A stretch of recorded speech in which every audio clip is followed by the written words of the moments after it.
Este mensaje se titula La historia de mi vida, predicado por el santo profeta de Dios William Marion Branham el día 19 de abril de 1959 en Los Ángeles, California. El profeta dice: Inclinemos nuestros rostros por un momento para orar. Nuestro bondadoso Padre Celestial, es en verdad un privilegio el que nosotros tenemos de acercarnos a ti, nuestro Dios y Salvador. El escuchar esta hermosa alabanza, cuán grande es Él, nos llena de emoción porque sabemos que tú eres grande. Y oramos para que tu grandeza se manifieste una vez más en esta tarde mientras hablamos. Y hoy me ha tocado por primera vez en muchos años de tratar de traer a memoria la vida pasada. Y yo pido que me des la fuerza y lo que necesito, Señor, en esta hora, y haz que todos los errores de mi vida sean únicamente un peldaño para otros, que los traiga más cerca a ti. Concédelo, Señor. Permite que los pecadores vean las huellas en las arenas del tiempo, y haz que ellos sean guiados a ti. Estas cosas las pedimos en el nombre del Señor Jesús. Amén. Pueden tomar asiento. Un hermano dice, ¿pudiera orar por estos pañuelos antes de comenzar? Con gusto. Muy bien, Señor. Gracias. Este hombre santo, el hermano Glover, a quien conozco ya por algunos años, tuve el privilegio de estar con él por un rato en la tarde, y me dijo que había estado acostado por un ratito descansando, y ahora a los 75 años de edad viene de nuevo al servicio del Señor. Yo no estoy ni la mitad de lo cansado que estaba antes de escuchar eso. Yo pensé que estaba cansado, pero ya no creo que lo estoy. Él me había dejado aquí algunos pañuelos en sobres y demás, y ya están empaquetados. Ahora, si alguno de ustedes que está escuchando por la radio, o aquí en la audiencia, que quisiera uno de estos pañuelos, y usted lo quisiera, el Templo Angelus está enviándolos constantemente, todo el tiempo. Usted pudiera escribir aquí al Templo Angelus, y ellos orarían por él, porque yo le aseguro a usted que esto es escritural. Es una promesa de Dios. Si usted quisiera que yo orara por uno de ellos, yo estaría encantado de hacerlo. Lo único que usted tendrá que hacer es escribirme a mi apartado postal 325, Jeffersonville, se deletrea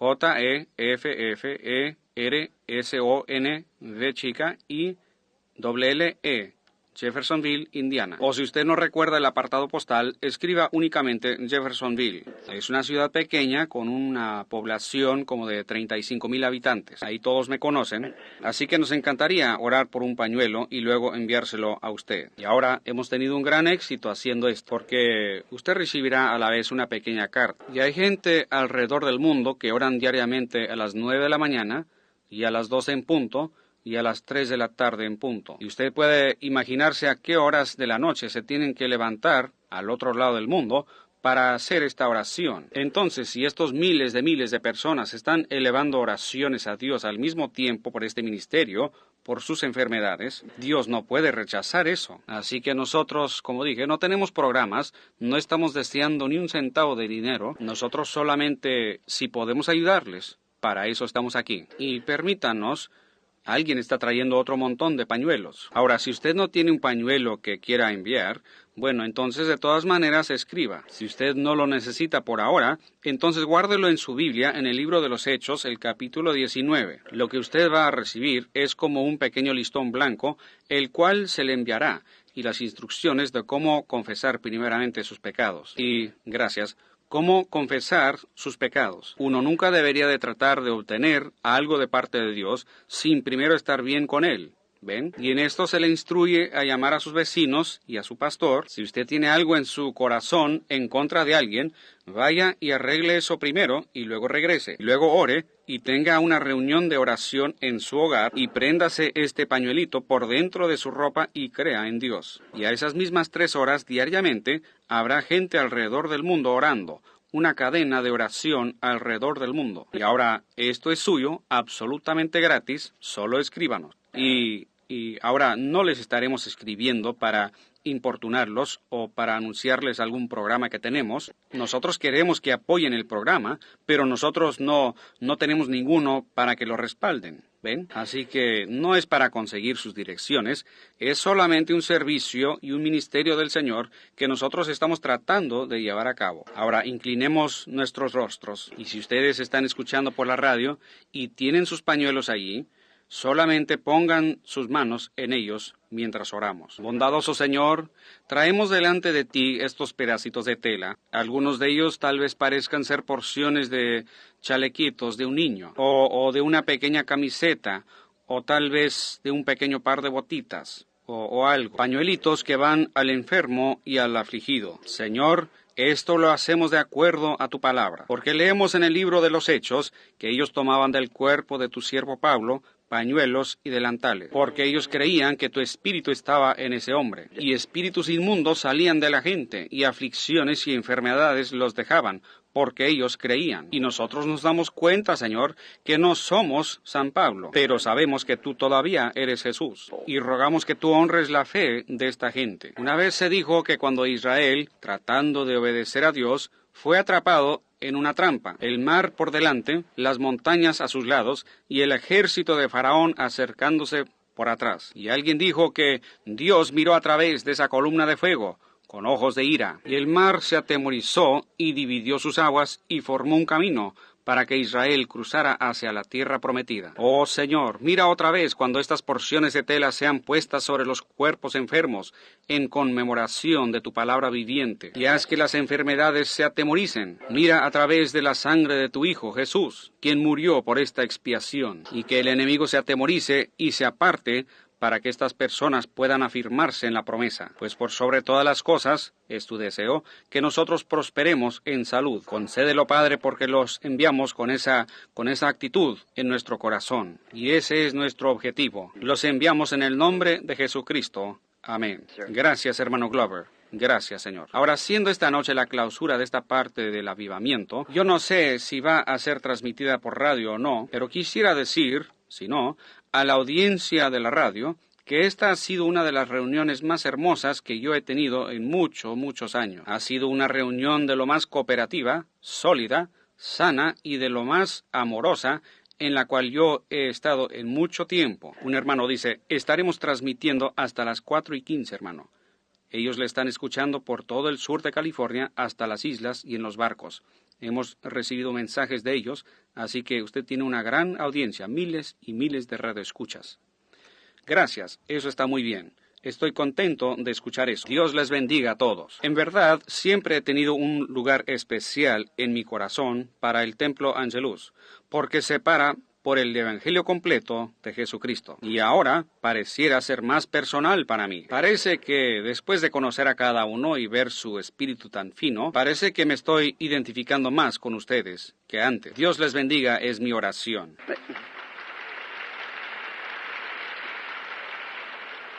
Thank you kindly. Y muchas gracias. Ahora, se ha anunciado que hoy les hablaría a ustedes por unos momentos sobre la historia de mi vida. Esa es una cosa muy dura para mí. Esta va a ser la primera vez que he tratado de abordarla en muchos años. Y no tendría tiempo para entrar en detalles, sino solo una parte de ella. Y en esto yo he cometido muchos errores. He hecho muchas cosas que estaban mal. Y yo quisiera que ustedes, radioescuchas, y ustedes que están presentes, que no tomen mis errores como piedras de tropiezo, sino como escalones para traerlos más cerca del Señor Jesús. Entonces, en esta noche, las tarjetas de oración serán repartidas para el servicio de sanidad en esta noche. Ahora, cuando hablamos del servicio de sanidad, no quiere decir que nosotros vamos a sanar a alguien. Nosotros vamos a orar por alguien. Dios hace la sanidad. Él ha sido muy bondadoso conmigo al contestar mis oraciones. Hace tiempo yo estaba hablando aquí con el administrador de un famoso evangelista y se le preguntó al administrador de este evangelista que por qué no oraba por los enfermos. Y el evangelista le contestó al organizador de mis reuniones, si este evangelista cree en sanidad divina, pero si empezara a orar por los enfermos, eso interrumpiría su ministerio, porque es patrocinado por iglesias. Muchas iglesias, y muchas de ellas no creen en sanidad divina. Así que honro y respeto a este evangelista porque él se está manteniendo en su lugar, su puesto de deber. Él tal vez yo nunca pudiera tomar su lugar, y yo dudo que él pudiera tomar mi lugar. Todos nosotros tenemos un lugar en el reino de Dios. Todos estamos unidos. Los dones son diferentes, pero es el mismo espíritu. Perdón, quise decir diferentes manifestaciones, pero el mismo espíritu. Bien, los servicios en esta noche darán comienzo. Creo que dijeron que el concierto comienza a las 6:30. Ahora, si usted es un radioescucha, venga y escuche esto. Va a ser hermoso, siempre lo ha sido. Y quiero informar que las tarjetas de oración se repartirán inmediatamente después de este servicio. En cuanto sea despedida esta reunión, si usted está aquí y quiere una tarjeta de oración, hace unos momentos se me dijo que mi hijo, el señor Mercer o el señor Gould, distribuirán las tarjetas de oración. Ustedes permanezcan en sus asientos. Tan pronto que el servicio termine, ustedes permanezcan en sus asientos para que los muchachos puedan bajar ahí y repartir las tarjetas de oración lo más pronto posible. Eso será en los balcones, el piso de abajo, a donde sea, los pisos de abajo o donde quiera que estén ustedes. Únicamente permanezcan en sus asientos y así los muchachos sabrán que usted está aquí para recibir una tarjeta de oración. Y entonces esta noche estaremos orando por los enfermos. Y si el Señor no cambia mis pensamientos, quiero predicar en esta noche sobre el tema, si tú nos muestras el Padre, eso nos basta. Quisiera leer ahora como texto para esta tarde, solo para empezar la historia de mi vida, unos versículos que se encuentran en el libro de Hebreos, en el capítulo 13. Y empecemos aquí yo diría como en el versículo 12, cual también Jesús, para santificar al pueblo mediante su propia sangre, padeció fuera de la puerta. Salgamos pues a él, fuera del campamento, llevando su vituperio. Porque no tenemos aquí ciudad permanente, sino que buscamos la porvenir. Ahora, esto es como un texto, porque, ven ustedes, si es una historia de la vida real, o algo relacionado a un ser humano, no glorificamos eso, y en particular el pasado de un hombre, si ha sido tan oscuro como el mío. Pero yo pensé que si nosotros leíamos la Escritura, Dios bendeciría la Escritura. Mi pensamiento es, porque no tenemos aquí ciudad permanente, sino que buscamos la porvenir. Ahora, yo sé que ustedes están muy encariñados con Los Ángeles. Ustedes tienen ese derecho. Es una ciudad enorme y hermosa. A pesar de la contaminación del aire y de todo lo demás, sin embargo, es una hermosa ciudad con un buen clima. Pero esta ciudad no puede continuar. Tiene que tener su fin. Yo estuve en Roma, donde los grandes emperadores, en las ciudades que ellos construyeron pensando que serían inmortales. Tienen que excavar a 20 pies de profundidad para poder aún encontrar las ruinas de ellas. He estado en donde los faraones tuvieron sus grandes reinos, pero se tiene que excavar en la tierra para poder encontrar en donde estos grandes faraones gobernaron. A todos nosotros nos gusta pensar de nuestra ciudad y de nuestro lugar. Pero recuerden, eso no puede permanecer. Cuando yo era un muchachito, solía ir a donde estaba un enorme árbol de arce. En mi estado, nosotros tenemos mucha madera dura, y teníamos esta clase de arce, el arce de azúcar, y lo que nosotros llamamos el arce duro y el arce blando. Este árbol gigantesco era el árbol más hermoso, y cuando yo venía del campo, después de trabajar en la paja y en las cosechas, me gustaba ir a este enorme árbol y ahí sentarme y mirar hacia arriba, y podía ver sus grandes y poderosas ramas que se mecían en el aire, su tronco grande y enorme, y yo decía, yo creo que este árbol va a estar aquí por cientos y cientos de años. No hace mucho tiempo fui a ver a ese árbol, y hoy es solamente un tronco seco, porque no tenemos aquí ciudad permanente. Nada de aquí en la tierra que usted pueda mirar permanecerá. Tiene que llegar a un fin. Todo lo que es mortal tiene que dar lugar a la inmortalidad. Así que no importa cuán bien construyamos nuestras carreteras, cuán bien hagamos nuestras estructuras, todo tiene que terminarse, porque aquí no hay nada que pueda permanecer. Únicamente lo invisible es lo que permanece. Recuerdo la casa en la que vivíamos, era una casa vieja hecha de troncos y con lodo entre cada tronco. Tal vez muchos de ustedes nunca han visto una casa unida con lodo, pero estaba toda unida con lodo. Y al ver esos enormes troncos que estaban en esa casa, yo pensaba que esa casa iba a permanecer por cientos de años. Pero ustedes saben, en el lugar en donde estaba esa casa, hoy está un proyecto de vivienda. Es tan diferente, todo está cambiando. Pero yo solía ver a mi padre, él era un hombre corto de estatura, grueso, muy fuerte. Él era uno de los hombres más fuertes que yo conocí. Conocí al señor Kutz, un hombre con quien él trabajaba en el aserradero. Él era un maderero. Y esto hace como un año. Y el señor Kutz es un buen amigo mío y es un diácono en la primera iglesia bautista. Él me dijo, Billy, tú deberías ser un hombre realmente fuerte. Y yo le dije, no lo soy, señor Kutz. Y él me dijo, si tú fueras como tu papá, lo serías. Dijo, yo vi a ese hombre que pesaba 140 libras, subir él solo un madero que pesaba 900 libras a una carreta. Él sabía cómo hacerlo. Era fuerte. Yo lo veía cuando venía a lavarse en ese lugar que teníamos cuando mi madre lo llamaba para cenar. Y nosotros teníamos un árbol de manzanas en el patio de enfrente. Y teníamos 3 o 4 pequeñas en el patio de atrás. Y en el árbol del centro estaba un pedazo de vidrio de un espejo grande que se había quebrado. Y estaba detenido en un lado del árbol con clavos doblados, lo que algunos de ustedes carpinteros que están escuchando llamarían ganchos para colgar ropa. Estaban doblados para detener el vidrio en su lugar. Y ahí teníamos un peine de lámina. ¿Cuántos de ustedes han visto un peine? Esos de lámina que usaban antes. Casi lo puedo ver. Y había ahí también un pequeño anaquel para lavarnos. Era solamente una tabla con una pata inclinada debajo de ella, clavada al árbol. Una bomba antigua, medio azufrada, con la cual bombeábamos el agua y nos lavábamos ahí junto a ese árbol. Y mi mamá hacía toallas de sacos de harina. ¿Hay alguien aquí que haya usado alguna vez toallas de sacos de harina? Bien, ahora sí me siento como en casa. Esas toallas grandes y ásperas. Y cuando ella nos bañaba, siendo niños, sentíamos que nos estaba arrancando la piel cada vez que nos tallaba. Y recuerdo esos sacos de harina. Ella le sacaba algunos de los hilos y hacía borlitas para decorarlas. ¿Cuántos alguna vez han dormido en un colchón de paja? Bien, ¡qué sorpresa! ¿Cuántos alguna vez conocieron lo que era una almohada de hojas de maíz? Bien, hermano Glover, ahora sí estoy en casa. Un colchón de paja, pues no hace mucho tiempo que dejé de dormir en uno de ellos.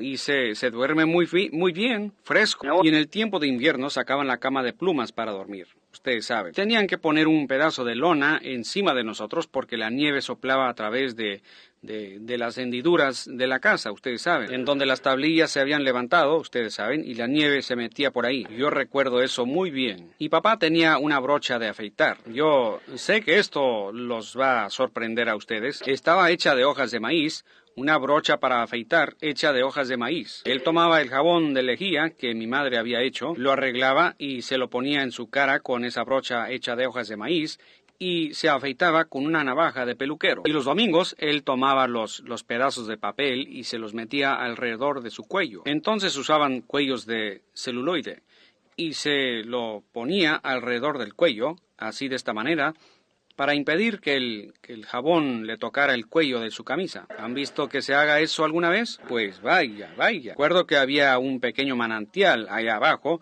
a donde íbamos a tomar agua, y la cogíamos en una jícara. ¿Cuántos de ustedes han visto una jícara? Bueno, y a fin de cuentas, ¿cuántos de ustedes son de Kentucky? Sí, bien, fíjense en los de Kentucky. Bueno, yo pensé que todos aquí eran Okies y Arkies. Pero parece que los de Kentucky se están cambiando para acá. Bien, hace pocos meses que descubrieron petróleo en Kentucky, ustedes saben, tal vez algunos de ellos se están mudando para acá. Y luego recuerdo cuando mi padre venía a lavarse para la cena, él se enrollaba las mangas de su camisa, mostrando sus brazos cortos y gruesos. Y cuando él doblaba sus brazos para lavarse, para echarse el agua en su cara, sus músculos resaltaban en sus brazos cortos. Y yo decía, mi padre va a vivir hasta la edad de 150 años. Él era tan fuerte, pero él murió a la edad de 52. ¿Ven? Porque no tenemos aquí ciudad permanente. Correcto, no podemos permanecer. Ahora, hagamos todos nosotros un viaje. Cada uno de ustedes aquí tiene una historia de su vida, así como yo. Y es bueno recordar las memorias del pasado de vez en cuando. ¿No piensan ustedes así? Regresemos todos por un tiempo. Regresemos a las experiencias similares que tuvimos como niños. Ahora, en la primera parte de la historia de mi vida, daré solamente una pasadita, porque ya está en el libro y muchos de ustedes tienen el libro. Yo nací en una pequeña cabaña rústica muy adentro en las montañas de Kentucky. Era un solo cuarto en donde todos vivíamos, no había alfombra en el piso, ni siquiera madera. Era sencillamente un piso de tierra y un tronco de árbol, un tronco con 3 patas, esa era nuestra mesa. Y allá afuera, enfrente de la pequeña cabaña, todos los pequeñitos Branham se amontonaban a jugar y se revolcaban en el polvo. Parecía como que se habían revolcado un montón de zarigüeyas. Ustedes saben, todos los hermanitos pequeños. Éramos 9 y una niñita, y ella realmente tuvo momentos bastante difíciles entre todo ese montón de muchachos. Y hasta la fecha todavía la miramos con respeto por las cosas que hicimos en aquellos días. Ella no podía ir con nosotros a ninguna parte, la regresábamos, porque era mujercita. Ella no hubiera podido aguantar, ustedes saben. Así que teníamos, y todos, recuerdo que detrás de la mesa únicamente teníamos 2 sillas, que eran hechas de corteza de ramas. Eran arbolitos puestos juntos y la parte inferior de ellos amarrada con corteza de nogal. ¿Alguno de ustedes ha visto alguna vez una silla hecha de corteza de nogal? Sí, todavía puedo escuchar a mi mamá. Y después, cuando llegamos a una posición en que ella pudo tener un piso de madera, recuerdo que ponía a los pequeñitos sobre sus rodillas de esta manera y se mecía en una silla vieja que hacía bang-ti, bang-ti, bang al golpear en el piso. Yo recuerdo que tenía que cuidar que los pequeñitos no se salieran de la casa cuando ella estaba lavando o haciendo algo, pues ella cruzaba una silla en la puerta para evitar que los niños se salieran cuando ella tenía que ir al manantial a traer agua y demás cosas. Mi madre tenía 15 años de edad cuando yo nací, y mi padre tenía 18. Yo fui el primero de los 9 hijos. Y ellos me dijeron que la mañana en que nací, ahora nosotros éramos muy pobres, de lo más pobre. Ni siquiera teníamos una ventana en esa pequeña cabaña. Tenía una especie de puertita de madera que se abría. Yo dudo que ustedes hayan visto algo igual a eso. Era una pequeña puertita de madera que se abría en lugar de una ventana. Y la manteníamos abierta durante el día y en la noche la cerrábamos. En aquellos días no se podía encender la luz eléctrica, ni siquiera podíamos quemar queroseno. Teníamos lo que se llamaba una lámpara de grasa. Ahora, yo no sé si alguno de ustedes alguna vez haya conocido lo que es una lámpara de grasa. Bien.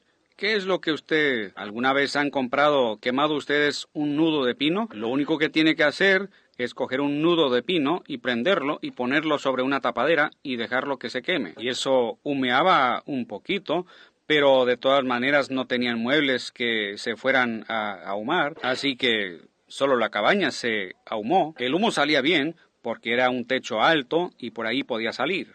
Así que yo nací el 6 de abril de 1909. Por supuesto, ustedes saben, ahorita ya tengo un poquito más de los 25. Así que la mañana en que yo nací, mi madre me dijo que ellos abrieron la ventana. Ahora, no teníamos doctores por ahí, solamente teníamos una partera. Y esa partera era mi abuela. Así que cuando yo nací, lo primero que hice fue llorar y mi madre quiso ver a su niño. Y ella en sí no era más que una niña. Cuando ellos abrieron la pequeña ventana, estaba por amanecer el día, eran como las 5, y al lado de un pequeño arbusto estaba parado un pájaro petirrojo. Como todos ustedes han visto la fotografía de ella en el libro de la historia de mi vida. Y ese petirrojo estaba sentado ahí cantando con todo lo que estaba en él. Yo siempre he amado a los petirrojos. Ahora, ustedes muchachitos radioescuchas, no maten a mis pájaros. ¿Ven ustedes? Ellos son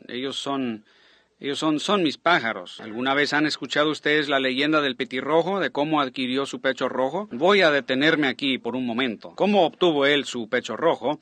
Había un rey de reyes que un día estaba muriéndose en la cruz, y él estaba sufriendo y nadie acudía a él para ayudarlo. No tenía nadie que le ayudara. Y ahí estaba un pajarito de color café queriendo sacar los clavos de la cruz, y se mantenía volando hacia la cruz y jalando los clavos. Él era muy pequeño para sacarlos. Y en eso él se llenó su pechito con sangre, y desde entonces su pecho ha sido rojo. No los maten, muchachos. Déjenlos en paz. Él estaba parado al lado de la ventana, gorjeando como solo los petirrojos lo hacen. Y mi padre abrió la ventana. Y cuando la abrió, la pequeña puerta como ventana, esa luz que ustedes ven en la fotografía entró remolinando por la ventana, dice mi madre, y posó sobre la cama. Mi abuela no sabía qué decir. Ahora, nosotros no éramos una familia religiosa. Mi familia es católica. Yo soy irlandés por ambos lados. Mi padre es estrictamente irlandés, Branham. Mi madre se apellida Harvey, solo que su padre se casó con una india cherokee, así que eso rompió la línea o la sangre irlandesa. Mi padre y mi madre no asistían a la iglesia, y ellos no se casaron por la iglesia, y no tenían nada de religión, y allá en las montañas ni siquiera había una iglesia católica. Así que llegaron con los primeros pobladores,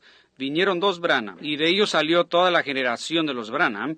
Esa es la genealogía de la familia. Y entonces cuando abrieron la ventana y esta luz se posó allí, no supieron qué hacer. Mi padre se había comprado, mamá me contó, unos pantalones de pechera nuevos para este evento. Y él estaba parado con sus brazos metidos en la pechera de sus pantalones, así como los usaban los hombres de los aserraderos y madereros en aquellos días. Y esto los asustó. Bien, después de que yo había cumplido 10 días o algo así, ellos me llevaron a una iglesita bautista llamada el Reino de la Zarigüeya. Iglesia Bautista del Reino de la Zarigüeya. ¡Qué nombre! Había un predicador de circuito, un predicador bautista chapado a la antigua, que llegaba ahí como una vez cada 2 meses. La gente se juntaba por ahí para tener un pequeño servicio, para cantar algunas alabanzas, pero la predicación la tenían solo de vez en cuando llegaba el predicador de circuito. Ellos le pagaban una vez al año, con un saco de calabazas y algunas cosas como esas, ustedes saben, cosas que la gente había cultivado para darle. Y el predicador llegó por ahí y ofreció por mí una oración, siendo yo un pequeñito. Esa fue mi primera visita a la iglesia. Y a los un poco más de 2 años de edad, ocurrió la primera visión. Bien, la gente que vivía allá en los alrededores de las montañas habían contado que esa luz entró, así que ellos trataron de razonarlo. Y algunos de ellos dijeron que debía haber sido la luz del sol, reflejándose en un espejo que estaba dentro de la casa. Pero no había espejo ahí adentro y el sol no había salido, pues era muy temprano, eran las 5 de la mañana. Y después de un tiempo se olvidaron de eso. Y cuando yo tenía se supone que como 3 años de edad, ahora tengo que ser honesto, hay cosas aquí que no me gusta contar, y ojalá pudiera pasarlas por alto y no tener que contarlas. Pero para decir la verdad, uno tiene que decir la verdad aunque se refiera a uno mismo o a su familia. Sea honesto al respecto y siempre saldrá igual. Mi padre de ninguna manera calificaba como una persona religiosa. Él era un típico joven montañés que bebía constantemente todo el tiempo. Y él se había metido en un problema debido a un pleito, en el cual hubieron 2 o 3 hombres gravemente heridos mientras reñían a golpes, a balazos y con navajas, en una fiesta que tuvieron allá arriba en las montañas. Y mi padre había sido uno de los cabecillas de este pleito, que alguien había herido a un amigo de él y había golpeado a otro con una silla. Y el hombre había sacado una navaja y se abalanzó sobre el amigo de mi padre, quien estaba en el suelo, para atravesarle el corazón con la navaja. Y fue entonces cuando mi padre intervino. Y debe haber sido un pleito terrible, porque desde Brooksville, que está a muchas millas de distancia, enviaron a un alguacil a caballo para buscar a mi padre. Así que el hombre estaba a punto de morir. Tal vez alguno de sus familiares estén escuchando. Voy a decir su nombre. Se llamaba Will Yarbrough. Probablemente, creo que algunos de sus hijos están en California. Pero él era un matón, un hombre muy fornido que mató a su propio hijo con un palo de la cerca. Así que él era un hombre muy fuerte y muy vil, y así que hubo un gran pleito a navaja entre él y mi padre casi lo mataba. Así es que tuvo que huir y salir de Kentucky e irse a Indiana cruzando el río. Y él tenía un hermano que vivía en ese tiempo en Louisville, Kentucky, el cual era asistente del superintendente de la compañía Aserraderos de Mosaicos de Madera de Kentucky, ahí en Louisville. Así que mi padre fue a buscar a su hermano mayor. Mi padre fue el menor de los varones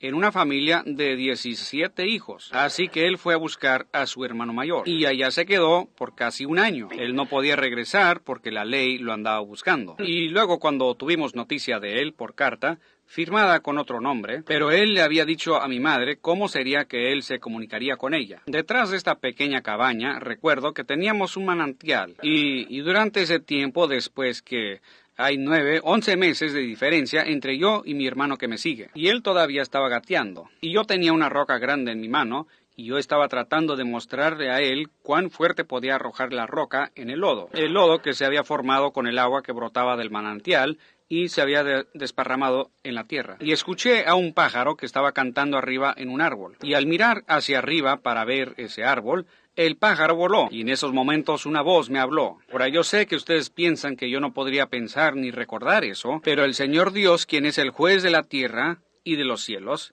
y de todo lo que existe, sabe que estoy diciendo la verdad. Cuando voló ese pájaro, una voz salió del árbol de donde el pájaro estaba parado, como un viento que sopla a través de un matorral, y me dijo: tú vas a vivir cerca de una ciudad llamada New Albany, y yo he vivido desde la edad de 3 años hasta esta fecha, como a una distancia de 3 millas de la ciudad de New Albany, Indiana. Yo fui y le conté a mi madre acerca de esto, y ella pensó que estaba soñando o algo así. Tiempo después nos cambiamos a Indiana, y mi padre fue a trabajar con un hombre rico, el señor Wathen. Él es el propietario de las destilerías Wathen. Él poseía grandes acciones, es un multimillonario accionista con el equipo de béisbol, los Coroneles de Louisville, y otras más. Y entonces nosotros vivíamos cerca de ahí. Y mi padre, siendo un hombre pobre, sin embargo no podía estar sin su bebida. Y él empezó a hacer whisky en en un alambique. Y eso fue muy duro para mí, porque yo era el mayor de los hijos. Yo tenía que ir y acarrear agua al alambique para mantener los serpentinos fríos mientras estaban haciendo whisky. Entonces él comenzó a venderlo y llegó a comprar 2 o 3 alambiques más. Ahora esa es la parte que no me gusta contar, pero es la verdad. Y recuerdo que un día iba llorando del establo hacia la casa, porque en la parte de atrás del terreno había un estanque allí en donde antes sacaban el hielo, cortándolo. Muchos de ustedes recuerdan cuando la gente acostumbraba a cortar el hielo y ponerlo en aserrín. Bien, de esa manera era como el señor Watson guardaba el hielo allá afuera de la ciudad. Y mi padre era el chofer de él, su chofer privado. Y este estanque estaba lleno de peces, y de ahí obtenían el hielo, cortándolo en pedazos y lo traían para ponerlo en el aserrín. Y en el tiempo de verano, cuando el hielo se derretía, el agua estaba algo limpia, me supongo, era más bien como hielo de lago, y ellos lo usaban no para tomar, sino para enfriar el agua, y lo colocaban alrededor de sus baldes que contenían leche y otras cosas. Y un día, mientras acarreaba agua desde la bomba, que estaba como a una cuadra de lejos, yo iba llorando a gritos, porque acababa de llegar de la escuela y todos los muchachos habían ido a pescar al estanque. A mí me encantaba pescar, así que todos ellos se habían ido a pescar, menos yo. Y yo tenía que acarrear agua para el alambique. Por supuesto, no se podía hablar nada de esto, era durante la prohibición. Y eso era un tremendo sufrimiento. Y recuerdo cuando venía caminando por ahí con un dedo de mi pie lastimado, y me había amarrado un pedazo de mazorca debajo de mi dedo para protegerlo del polvo. ¿Alguna vez han hecho ustedes eso? Solamente ponga un pedazo de mazorca debajo de su dedo así, y amárrelo con una cuerda. Eso le mantendrá su dedo en alto, casi como la cabeza de una tortuga. Ustedes saben, apuntando hacia arriba. Y podían rastrearme a donde quiera que yo fuera, con esta mazorca debajo de mi dedo, del dedo con el que había tropezado, ustedes saben. Yo no tenía zapatos que ponerme, así que a veces nosotros nunca usábamos zapatos la mitad del invierno. Y los que usábamos eran los que recogíamos cuando alguien nos los daba, y la ropa que usábamos era la ropa que alguien nos daba de caridad. Y yo me había detenido bajo este árbol, y ahí estaba sentado llorando a gritos. Era en septiembre, porque yo quería ir a pescar, pero tenía que llenar varias tinas de agua con baldes pequeños de melaza, como de este tamaño, de medio galón, porque era solamente un muchachito como de 7 años de edad. Y yo las vaciaba en una tina grande, y luego regresaba, bombeaba el agua en los 2 baldes y me regresaba con ellos. Esa era el agua que teníamos. Y ellos iban a terminar un lote de whisky de maíz esa noche, estos hombres y mi padre, allá en la casa. Yo estaba llorando y de pronto escuché algo que hacía un ruido como de un remolino. Algo parecido a esto, espero que no se escuche muy fuerte. Hacía un ruido así como ese. Bien, todo estaba muy quieto. Y yo miré alrededor, y ¿saben ustedes lo que es un pequeño remolino? Creo que ustedes le llaman pequeños ciclones. En el otoño, estos remolinos se levantan por todo el campo del maíz, ustedes saben, levantan las hojas y otras cosas. En el otoño, cuando las hojas están empezando a cambiar de color. Yo estaba debajo de un gran álamo blanco que estaba a la mitad del camino entre el establo y la casa. Y escuché ese sonido, y miré alrededor, y todo estaba tan quieto así como en este auditorio. No había ni una hoja moviéndose en ninguna parte. Nada. Y yo pensé, ¿de dónde viene ese ruido? Bien, yo pensé, ha de ser lejos de aquí. Yo solo era un niño, y se oyó más y más fuerte. Yo levanté mis baldecitos y oré a gritos unas 2 veces más, y me dispuse a continuar mi camino, pues estaba descansando. Y cuando había caminado unos cuantos pies de ese lugar, de debajo de las ramas de este enorme árbol, y oh, hermano, se oyó un sonido como de remolino. Y yo me volteé para mirar, y como a la mitad de ese árbol estaba otro remolino, metido en ese árbol dando vueltas y vueltas, moviendo las hojas. Bien, yo pensé,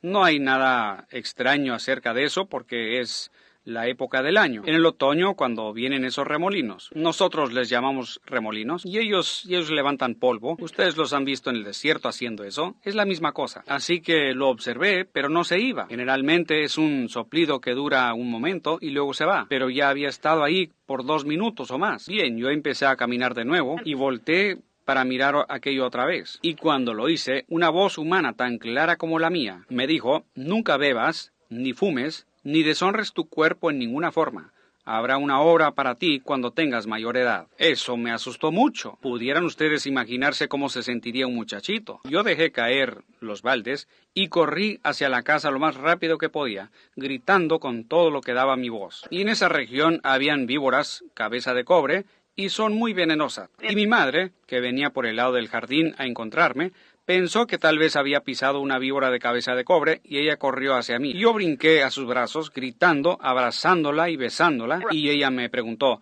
¿qué te pasó? ¿Te mordió una víbora? Y me inspeccionó por todas partes. Yo dije, no, mamá, hay un hombre en aquel árbol. Y ella me dijo, oh, Billy, Billy, vamos muchacho. Y ella me preguntó, ¿te detuviste por ahí y te quedaste dormido? Y yo le dije, no, mamá, es que hay un hombre en aquel árbol y él me dijo que no bebiera y que no fumara, beber whisky y cosas. Y yo estaba llevando agua para el alambique en ese momento. Y él me dijo, nunca bebas ni deshonres tu cuerpo en ninguna manera. Eso es inmoralidad, ustedes saben. Y como joven, mi juventud con mujeres. Y hasta donde yo sé, yo nunca he sido culpable de tal cosa. El Señor me ayudó en esas cosas y se darán cuenta de esto a medida que prosigo en mi relato. Así que me dijo, no bebas, ni fumes, ni deshonres tu cuerpo, porque habrá una obra que tú harás cuando tengas mayor edad. Bien, yo le dije eso a mi mamá y ella se rió de mí. Yo estaba histérico. Ella llamó al doctor y el doctor le dijo, bien, él solamente está nervioso, eso es todo. Así que ella me acostó. Y yo nunca, desde ese día hasta hoy, nunca pasé otra vez por ese árbol. Yo estaba asustado. Yo me iba por el otro lado del jardín, porque pensaba que había un hombre en ese árbol que me hablaba. Fue una voz muy grave la que habló. Y después de eso, como un mes después, yo estaba jugando a las canicas con mis hermanitos en el patio de enfrente, y de pronto sentí una extraña sensación que vino sobre mí, y paré de jugar y me senté a un lado de un árbol, y nosotros vivíamos en la ribera del río Ohio, y miré hacia Jeffersonville, y vi un puente que se extendía por encima del río, y yo vi a 16 hombres, yo los conté, que se cayeron y perdieron la vida al caerse de ese puente. Yo corrí rápidamente y se lo conté a mi mamá, y ella pensó que me había quedado dormido, pero lo mantuvieron en mente. Y 22 años después de eso, el que hoy es el puente municipal, ese que muchos de ustedes cruzan cuando pasan por ahí, cruzó por encima del río en el mismo lugar y 16 hombres perdieron sus vidas construyendo ese puente a través del río. Eso nunca falló en ser perfectamente la verdad. Así como ustedes lo ven aquí en este auditorio, ha sido de esa manera todo el tiempo. Ahora ellos pensaron que yo solamente estaba nervioso, lo cual es verdad.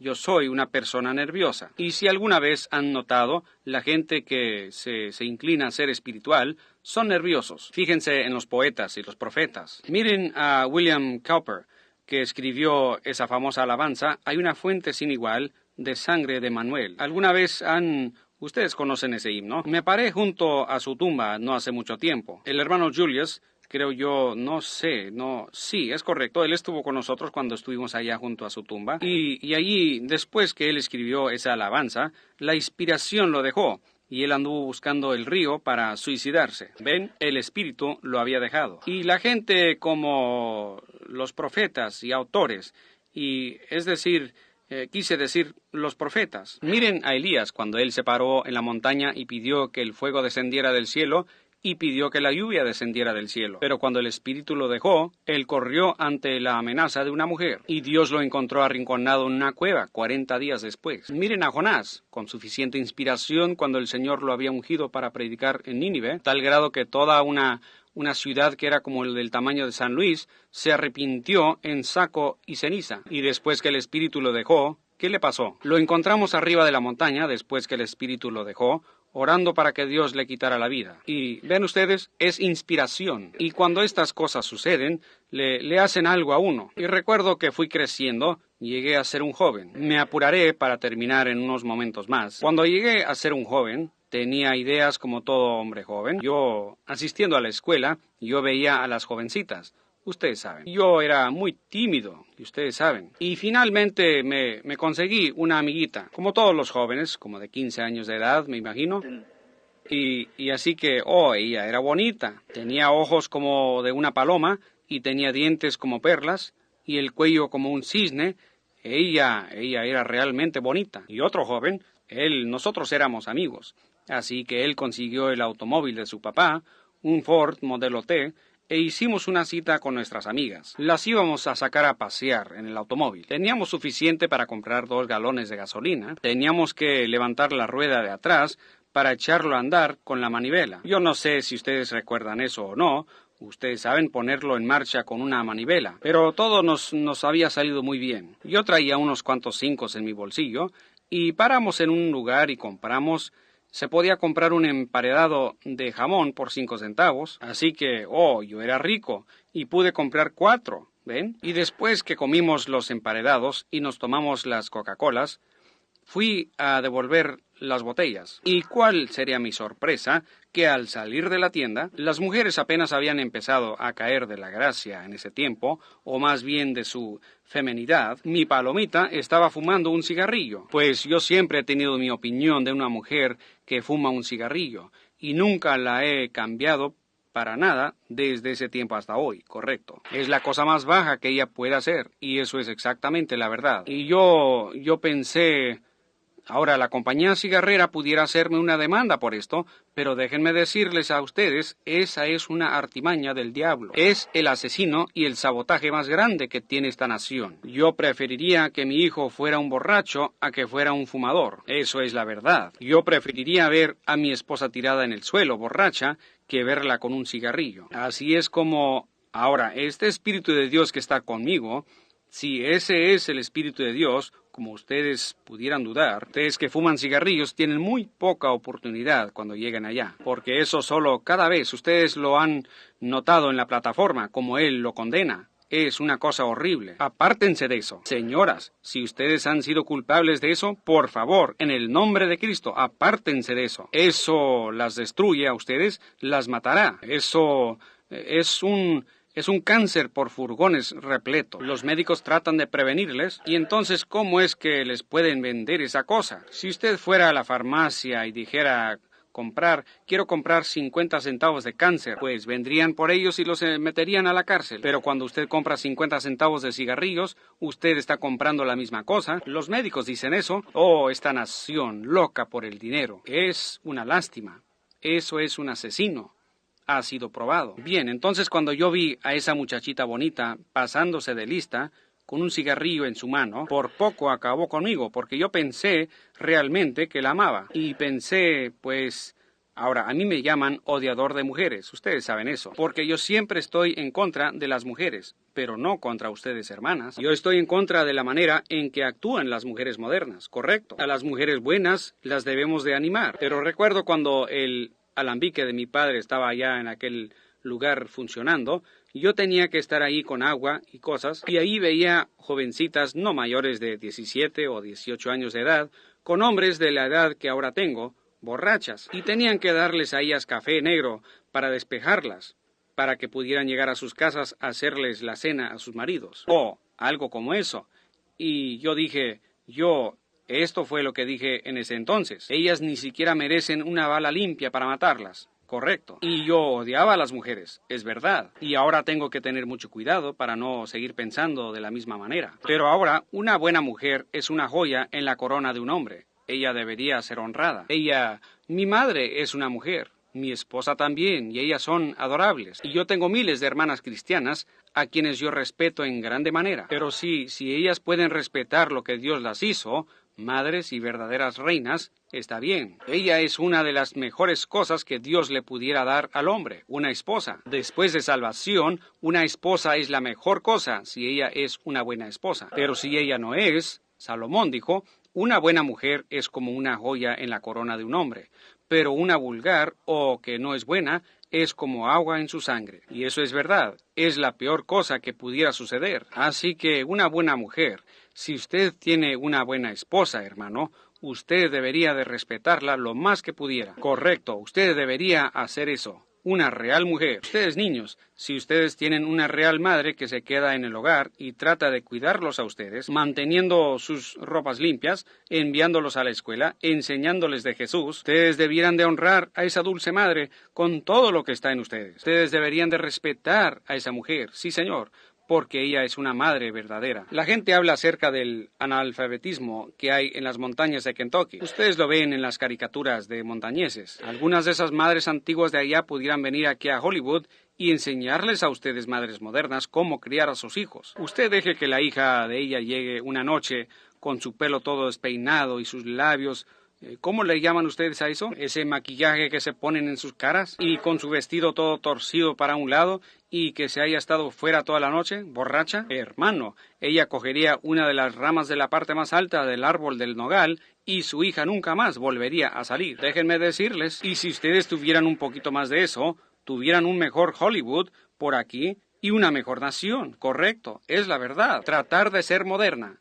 Ese es uno de los trucos del diablo. Ahora, esa muchachita, cuando yo la miré, mi corazón sangró y pensé, pobre muchachita. Y ella me dijo, ¿quieres un cigarrillo, Billy? Y yo le contesté, no, señorita.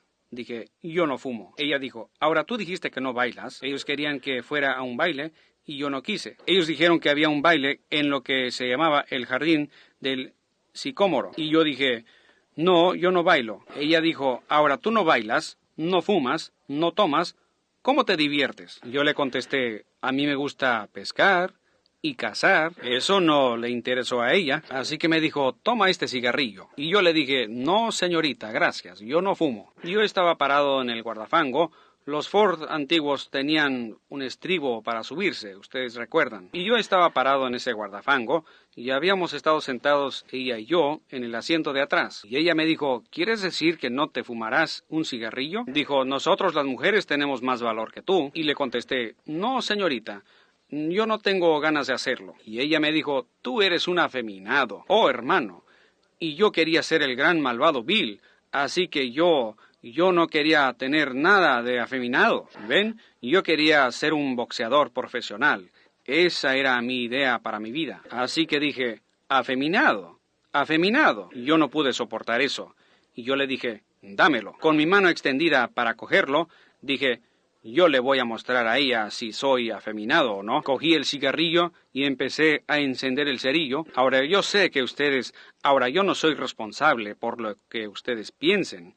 Yo soy responsable por decirles la verdad. Cuando yo traté de encender el cigarrillo, con toda la determinación de fumármelo, como la que tengo para levantar esta Biblia, ¿ven? Escuché algo que decía... Traté de hacerlo otra vez y no pude hacerlo llegar a mi boca. Y empecé a llorar y tiré el cigarrillo al suelo. Y ellos comenzaron a reírse de mí y me fui caminando a la casa. Me fui por el monte y ahí me senté a llorar. Y era una vida terrible. Recuerdo que un día mi padre iba rumbo al río con los muchachos. Mi hermano y yo teníamos que usar una lancha y recorríamos el río de arriba para abajo buscando botellas para embotellar el whisky. Nos daban 5 centavos por cada docena de ellas que recogíamos en el río. Y mi padre estaba conmigo y él traía una de esas botellitas planas. Creo que eran botellas como de media pinta. Y estaba ahí un árbol que había tumbado el viento y mi padre... Y este hombre estaba con él, el señor Dornbush.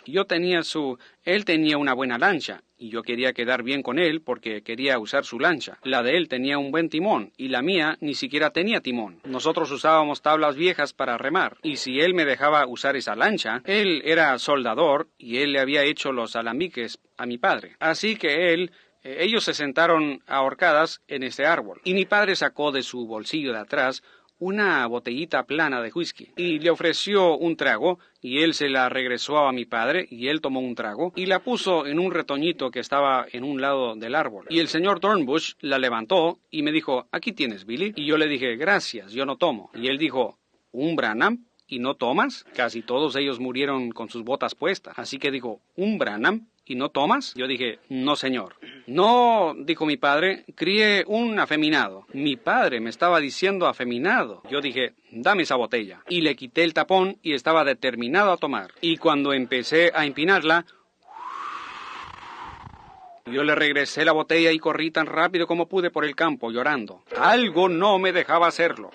¿Ven? Yo no pudiera decir que yo era bueno, pues estaba determinado a hacerlo. Pero es Dios, es la gracia, la sublime gracia que me guardó de hacer esas cosas. Yo mismo quería hacerlas, pero Él no me dejaba hacerlo. Después, yo conocí a una muchacha cuando yo tenía como 22 años de edad.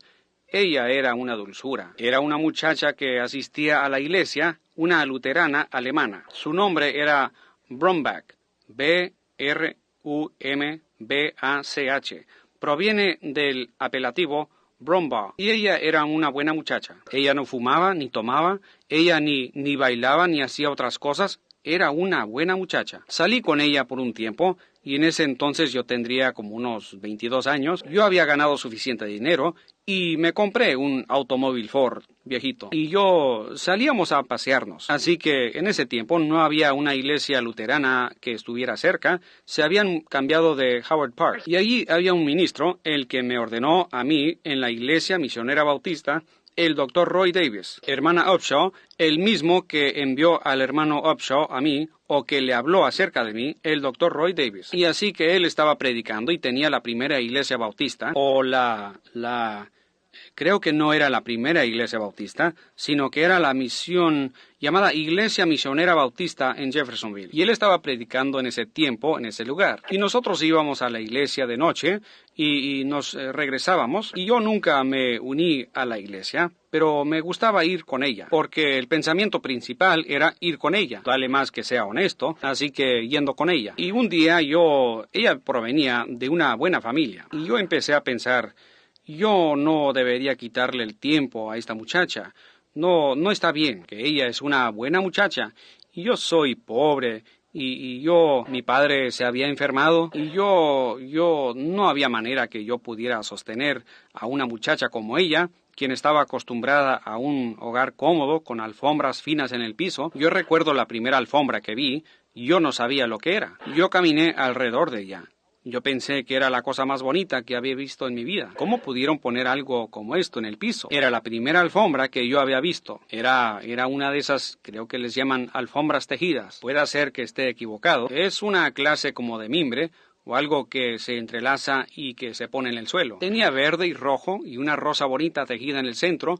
Ustedes saben, era una cosa muy bonita. Y así que recuerdo que tuve que hacer una decisión entre pedirle que se casara conmigo o apartarme, para que algún buen hombre se casara con ella. Alguien que fuera bueno con ella, que le pudiera sustentar y que fuera bondadoso con ella. Yo podía ser bondadoso con ella, pero yo estaba ganando únicamente 20 centavos la hora, así que no podía sustentarla. Y yo, con toda la familia que tenía que cuidar, y mi padre enfermo, y yo tenía que cuidar de todos ellos, así que estaba pasando por una época muy difícil. Así que yo pensé, bueno, lo único que puedo hacer es decirle que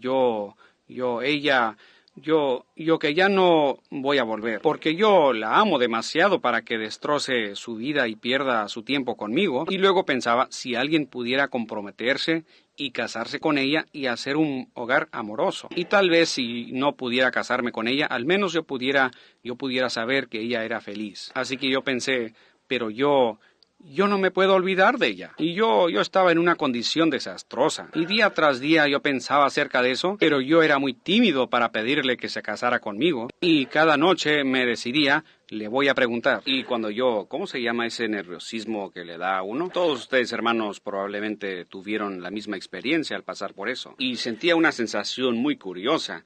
Y mi cara se ponía caliente. Yo no sabía, yo no podía preguntarle. Así que me imagino que ustedes se están preguntando cómo pude haberme casado. ¿Saben qué? Le escribí una carta para preguntárselo. Así que ahora no me dirigí a ella como apreciable señorita, sino que fue un poquito más del lado amoroso que eso. No fue solamente un acuerdo.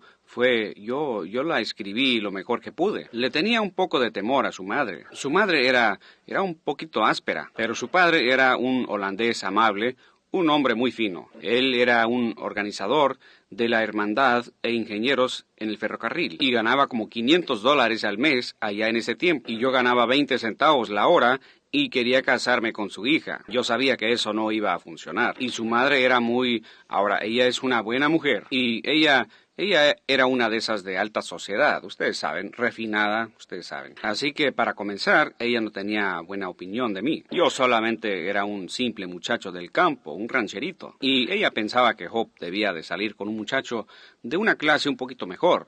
Y yo pienso que ella tenía razón. Y así que, pero en ese momento yo no pensaba así. Así que pensé, bueno, yo no sé cómo, yo no puedo decirle a su papá. Y yo estoy seguro que no le voy a decir a su mamá, así que opté por decirle a ella primero. Y le escribí una carta. Y esa mañana cuando iba a trabajar, la eché en el buzón. el correo. Íbamos a ir a la iglesia el miércoles en la noche, y eso fue el lunes por la mañana. Todo el día domingo traté de decirle que yo quería casarme con ella, pero no tenía el suficiente valor. Así que eché la carta en el buzón, y ya en el trabajo ese día empecé a pensar, ¿qué si su mamá lee esa carta? Oh, hermano, si ella llegaba a leer esa carta, yo sabía que estaba arruinado, porque ella no tenía mucho interés en mí. Bueno, yo estaba todo preocupado. Y ese miércoles por la noche, cuando fui, oh, hermano, yo pensé, ¿cómo voy a ir allá? Si su mamá recibió esa carta, me va a dar una buena. Pero espero que Hope la haya recibido. Yo la había dirigido a Hope. Así se llamaba ella, Hope, lo que es esperanza. Así que yo dije, solamente voy a escribir aquí en el sobre para Hope. Así que yo pensé que tal vez ella no la había recibido. Yo sabía que no era correcto quedarme afuera y sonar el claxon para que ella saliera. Oh, hermano. Y cualquier muchacho que no tiene el suficiente valor para ir a la casa de la muchacha y tocar en la puerta y preguntar por ella, no tiene ningún negocio saliendo con ella. Esa es la verdad. Esa es una necedad. Eso es falta de vergüenza. Así que paré mi Ford, ustedes saben, yo la traía muy limpio, y me bajé y fui a tocar la puerta. Oh, misericordia, su mamá abrió la puerta. Yo casi no podía ni hablar. I said, how do you do, Miss Brumback? Dije, ¿cómo está usted, señora Brownback?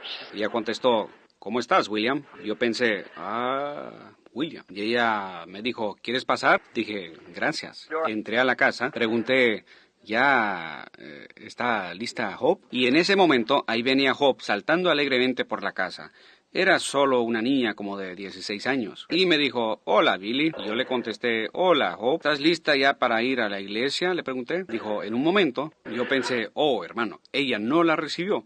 Ella no la recibió. Qué bueno, qué bueno, qué bueno. Hope tampoco la recibió, así que todo va a salir bien, porque ella me lo hubiera dicho. Así que me sentí más o menos bien. Y después, cuando llegué a la iglesia, empecé a pensar, ¿qué si ella la recibió? Y no pude escuchar lo que el Dr. Davis estaba diciendo. Yo la miraba a ella y pensaba, quizás ella lo está guardando y me va a poner en mi lugar cuando salga de aquí, por haberle dicho eso. Y no podía escuchar lo que el hermano Davis estaba diciendo. Y la miraba y pensaba, oh, no me gustaría tener que dejarla, pero el desenlace de seguro tiene que venir. Así que después de que salimos de la iglesia, empezamos a caminar juntos por la calle hacia la casa. Caminamos hasta mi viejo Ford, y en todo el trayecto la luna estaba brillando. Ustedes saben, volteé a verla y ella se veía hermosa. Y la miraba y pensaba, oh, cómo me gustaría casarme con ella, pero me supongo que no podré. Y así que seguí un poquito más adelante, ustedes saben, y la volví a mirar otra vez. Y le pregunté, ¿cómo te sientes en esta noche? Ella me dijo, oh, estoy muy bien. Y detuvimos el Ford y nos bajamos. Ustedes saben, y empezamos a caminar y dimos la vuelta a la esquina para irnos a su casa, y la estaba acompañando hasta la puerta. Pensé, ¿sabes qué? Probablemente ella nunca recibió la carta, así que vale más que me olvide de eso. De todas maneras, tendré otra semana de gracia. Y así que empecé a sentirme muy bien. Entonces ella dijo, ¿Billy? Yo dije, sí. Ella dijo, recibí tu carta. Oh, hermano. Le dije, ¿la recibiste? Y ella dijo, ajá. Y continuó caminando y no dijo otra palabra. Y yo pensaba, mujer, dime algo. Córreme o dime qué es lo que piensas al respecto. Y le pregunté, ¿la leíste? Y ella me dijo, ajá. Oh, ustedes saben cómo una mujer puede mantenerlo a uno en suspenso. Oh, yo no quise decirlo de esa manera. ¿Ven ustedes? ¿Ven? Pero de todas maneras, ustedes saben. Yo pensaba, ¿por qué no me dices algo? ¿Ven? Y yo seguía y le dije, ¿la leíste toda? Y ella, ajá. Y ya estábamos casi para llegar a la puerta. Y pensaba, no me hagas llegar hasta el porche, porque tal vez no pueda escapar de ellos. Dime de una vez. Y así que seguí esperando. Y ella me dijo, Billy, me encantaría hacer eso. Y ella dijo, yo te amo. Dios bendiga su alma. Ella está en la gloria hoy. Ella me dijo, yo te amo. Dijo, yo creo que deberíamos decirles a nuestros padres acerca de esto, ¿no crees tú? Y yo le dije, amor, escucha, empecemos esto con una proposición de 50 y 50. Dije, yo le diré a tu papá si tú le dices a tu mamá, dejándole a ella la peor parte para empezar. Y ella dijo, muy bien, si tú le dices a mi papá primero. Dije, muy bien, yo le voy a decir a él el domingo en la noche. Y así que vino la noche del domingo, y yo la llevé a su casa, y yo Ella me miraba, yo me fijé, ya eran las 9:30, y ya era hora para que me fuera, así que Charlie estaba sentado en su escritorio escribiendo en máquina, y la señora Bromback estaba sentada en la esquina, tejiendo, ustedes saben, con esos pequeños aros que le ponen a la tela, ustedes saben, no sé cómo le llaman, y así que ella estaba haciendo algo de eso, y Hope seguía mirándome, y ella me miraba haciéndome señas hacia su padre. Y yo, oh señor, yo pensé que si él dice que no, así que empecé a caminar hacia la puerta y dije, bueno, pienso que ya debo irme. Caminé hacia la puerta y ella comenzó a caminar hacia la puerta conmigo. Ella siempre me acompañaba a la puerta y me daba las buenas noches. Así que caminé hacia la puerta y ella me dijo, ¿qué? ¿No le vas a decir a él? Y yo dije, dije, estoy tratando de hacerlo, pero yo no sé cómo lo voy a hacer.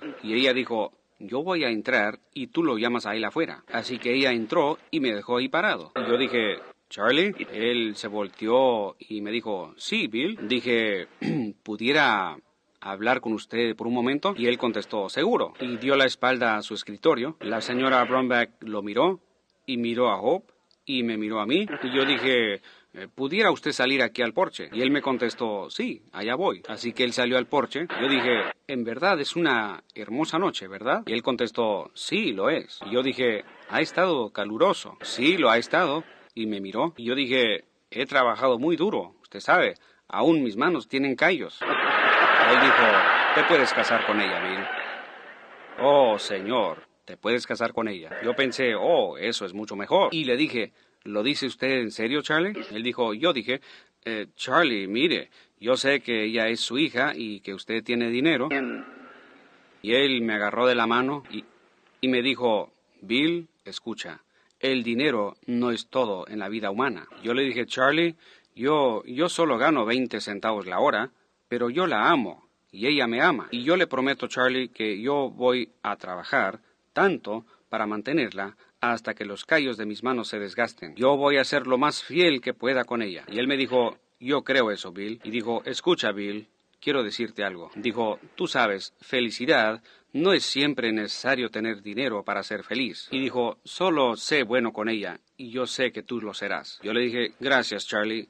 Yo haré eso. Y ahora a ella le tocaba hablarle a su mamá. Yo no sé cómo lo hizo, pero nos casamos. Cuando nos casamos, nosotros no teníamos nada para el hogar. Creo que teníamos $2 o $3, así que rentamos una casa que nos costaba $4 al mes. Era un lugarcito viejo de 2 cuartos. Y alguien nos dio una antigua cama plegadiza. Me pregunto si alguno de ustedes alguna vez ha visto una cama plegadiza. Y ellos nos dieron eso. Y yo fui a Sears y Roebuck y compré una mesita con 4 sillas. Y no estaban pintadas, ustedes saben. Y las compramos a crédito. Y entonces fui con el señor Weber, quien era un vendedor de fierros viejos, y compré una estufa para cocinar. Pagué 75 centavos por ella y $1 y algo por las rejillas que le faltaban. Y así completamos los utensilios del hogar. Y recuerdo cuando pinté un trébol en las sillas cuando las estaba pintando. Y éramos felices. Nos teníamos el uno al otro y eso era todo lo necesario. Y por la misericordia y la bondad de Dios éramos la parejita más feliz que había en la tierra. Y encontré esto, que la felicidad no consiste en qué tanto usted posea de las cosas del mundo,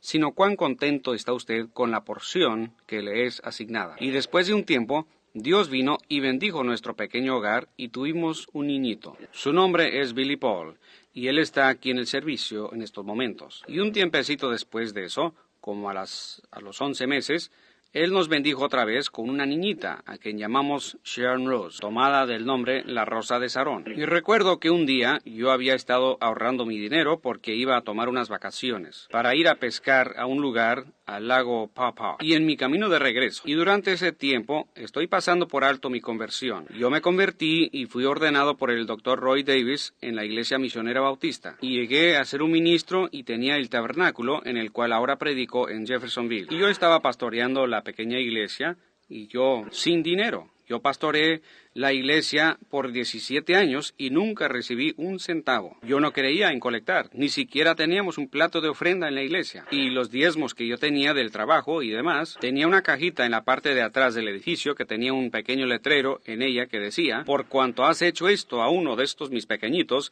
tú me lo has hecho a mí. Y así fue como la iglesia se pagó. Nosotros teníamos un préstamo para pagarlo en 10 años, y fue pagado en menos de 2 años. Y yo nunca tomé una ofrenda de ninguna clase. Y entonces yo tenía unos pocos dólares que había ahorrado para mi vacación. Ella trabajaba también, trabajaba en la fábrica de camisas finas. Era una muchacha hermosa y adorable. Y su tumba probablemente está nevada hoy, pero ella todavía está en mi corazón. Y recuerdo cuando ella había trabajado tan duro para ayudarme a juntar el dinero suficiente para ir a pescar a ese lago. Y cuando yo venía de regreso del lago, empecé a ver, entrando a Mishawaka y South Bend, Indiana, empecé a notar automóviles que traían letreros atrás que decían «Solo Jesús». Y yo pensé, eso suena extraño, «Solo Jesús». Y empecé a notar esos letreros. Y estaban en todo, desde bicicletas, Ford, Cadillac y demás, solo Jesús. Y seguí a algunos de ellos y llegaron a una iglesia enorme y me di cuenta que ellos eran pentecostales. Yo había oído de los pentecostales, pero eran un montón de aleluyas que se tiraban al suelo y que echaban espuma por sus bocas y todo eso que me habían contado al respecto. Así que yo no quería tener nada que ver con eso. Los oí a todos ellos ahí adentro y pensé, creo que voy a entrar. Así que paré mi Ford y entré.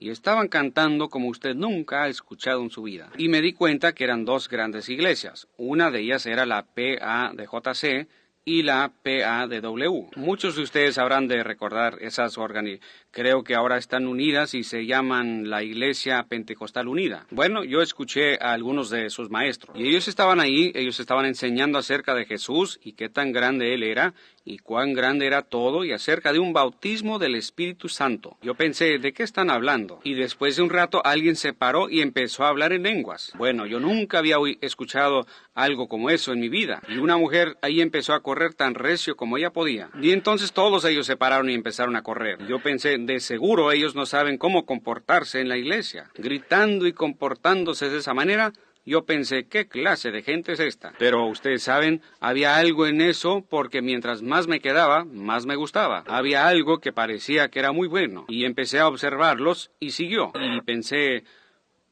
voy a vigilarlos por un rato.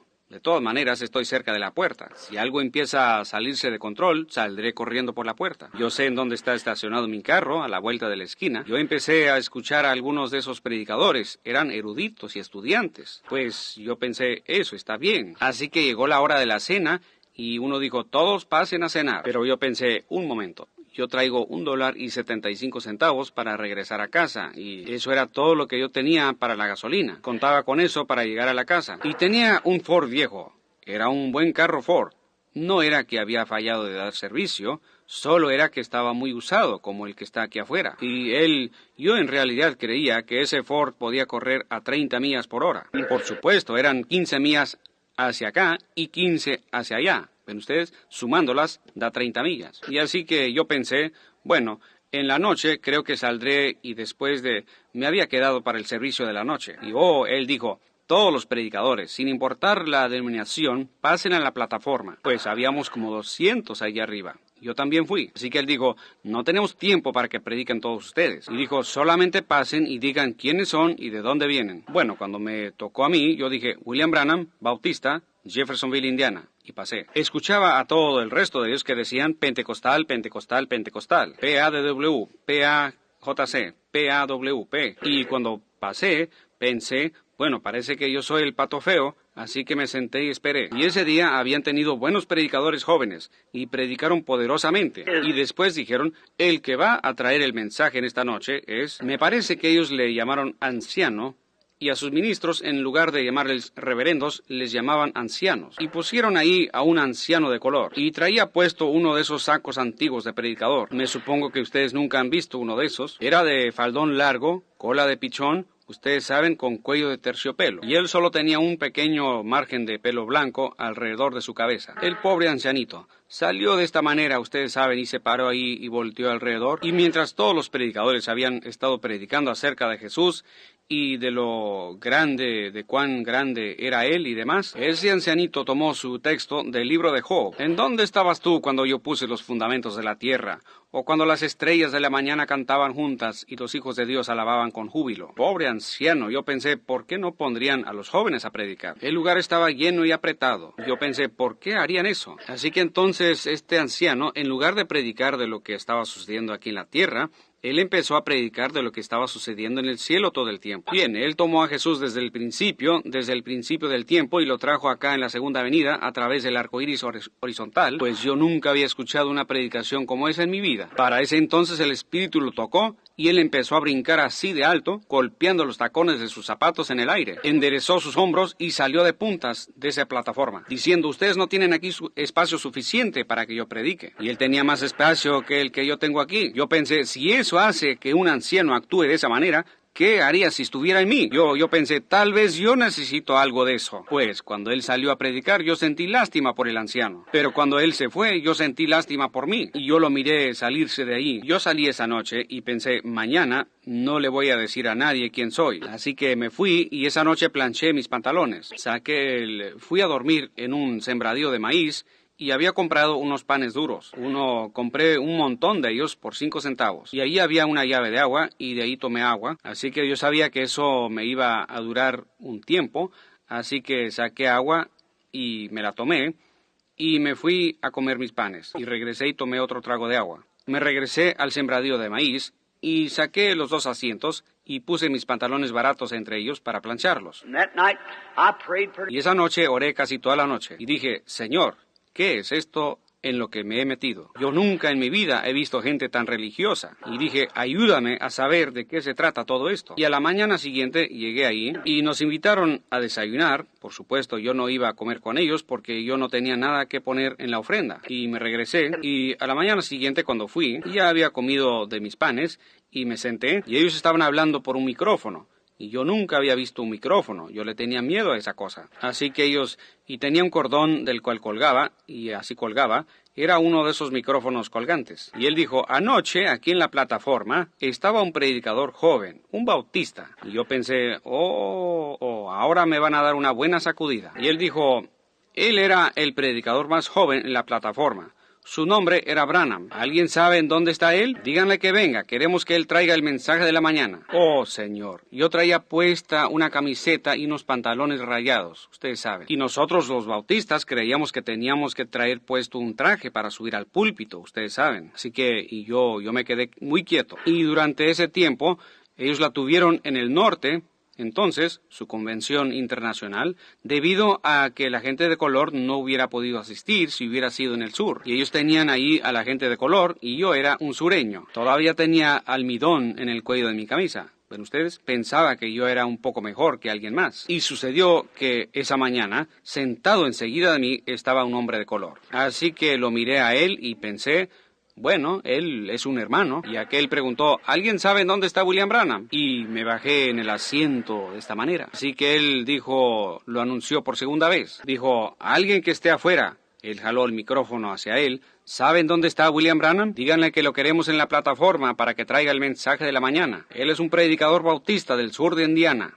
Yo me quedé muy quieto y me agaché. Ustedes saben, nadie me conocía de todas maneras. Y ese muchacho de color se volteó hacia mí y me preguntó, ¿sabes en dónde está? Y pensé, yo o tenía que mentir o hacer algo, así que dije, agáchate aquí. Él dijo, sí señor. Dije, quiero decirte algo. Dije, yo soy él. Él dijo, pues vaya allá arriba. Y yo le dije, no puedo. ¿Ves? Dije, vengo con estos pantalones baratos y esta camiseta.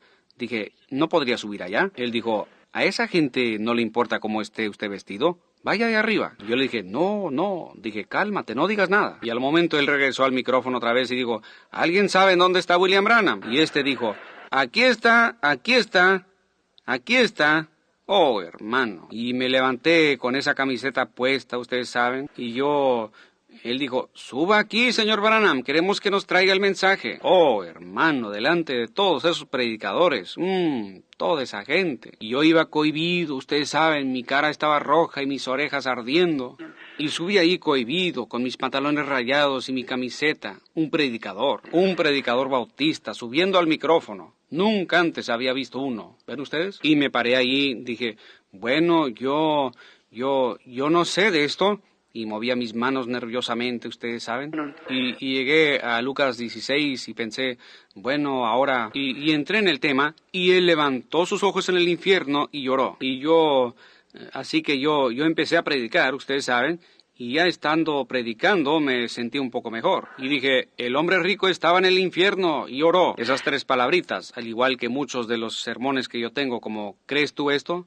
Y habla la peña. Ustedes me han oído predicarlos. Yo decía, y entonces él lloró. Y dije, ahí no hay niños, seguramente que no los hay en el infierno. Entonces él lloró. Y yo dije, ahí no hay flores. Entonces él lloró. Ahí no hay Dios. Entonces él lloró. Ahí no hay Cristo. Entonces él lloró. Y luego yo lloré. Algo se apoderó de mí. Oh, hermano, hermano. Después yo no supe qué sucedió. Cuando más o menos volví a mis cabales, yo ya estaba parado afuera. Esa gente empezó a gritar y a clamar y a llorar. Y yo nos gozamos enormemente. Estando ya afuera, se me acercó un individuo que traía puesto un gran sombrero tejano y botas grandes. Se acercó y me dijo, yo soy el anciano fulano de tal, un predicador, usando botas y ropa vaquera. Yo pensé, bueno, entonces mis pantalones rayados no están tan mal. Dijo, quiero que vaya usted a Texas y tenga un aviamiento con nosotros. Déjeme anotar eso, señor. Y lo anoté. Y vino otro vestido con esa clase de pantalones que usaban para jugar golf. Ustedes saben, esos pantalones bombachos. Y me dijo,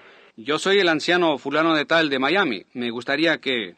Y yo pensé, tal vez el vestir no es tan importante. Lo examiné y pensé, muy bien. Así que eché mano de estas cosas y me regresé a casa. Mi esposa me encontró y me dijo, ¿por qué estás tan contento, Billy? Le contesté, oh, es que conocí la crema y nata. Es lo mejor que hayas visto. Esa gente no tiene vergüenza de su religión. Y yo le conté todo al respecto. Y le dije, y mira esto, cariño, una serie de invitaciones. Esa gente. Y ella dijo, ellos no son aleluyas, ¿verdad?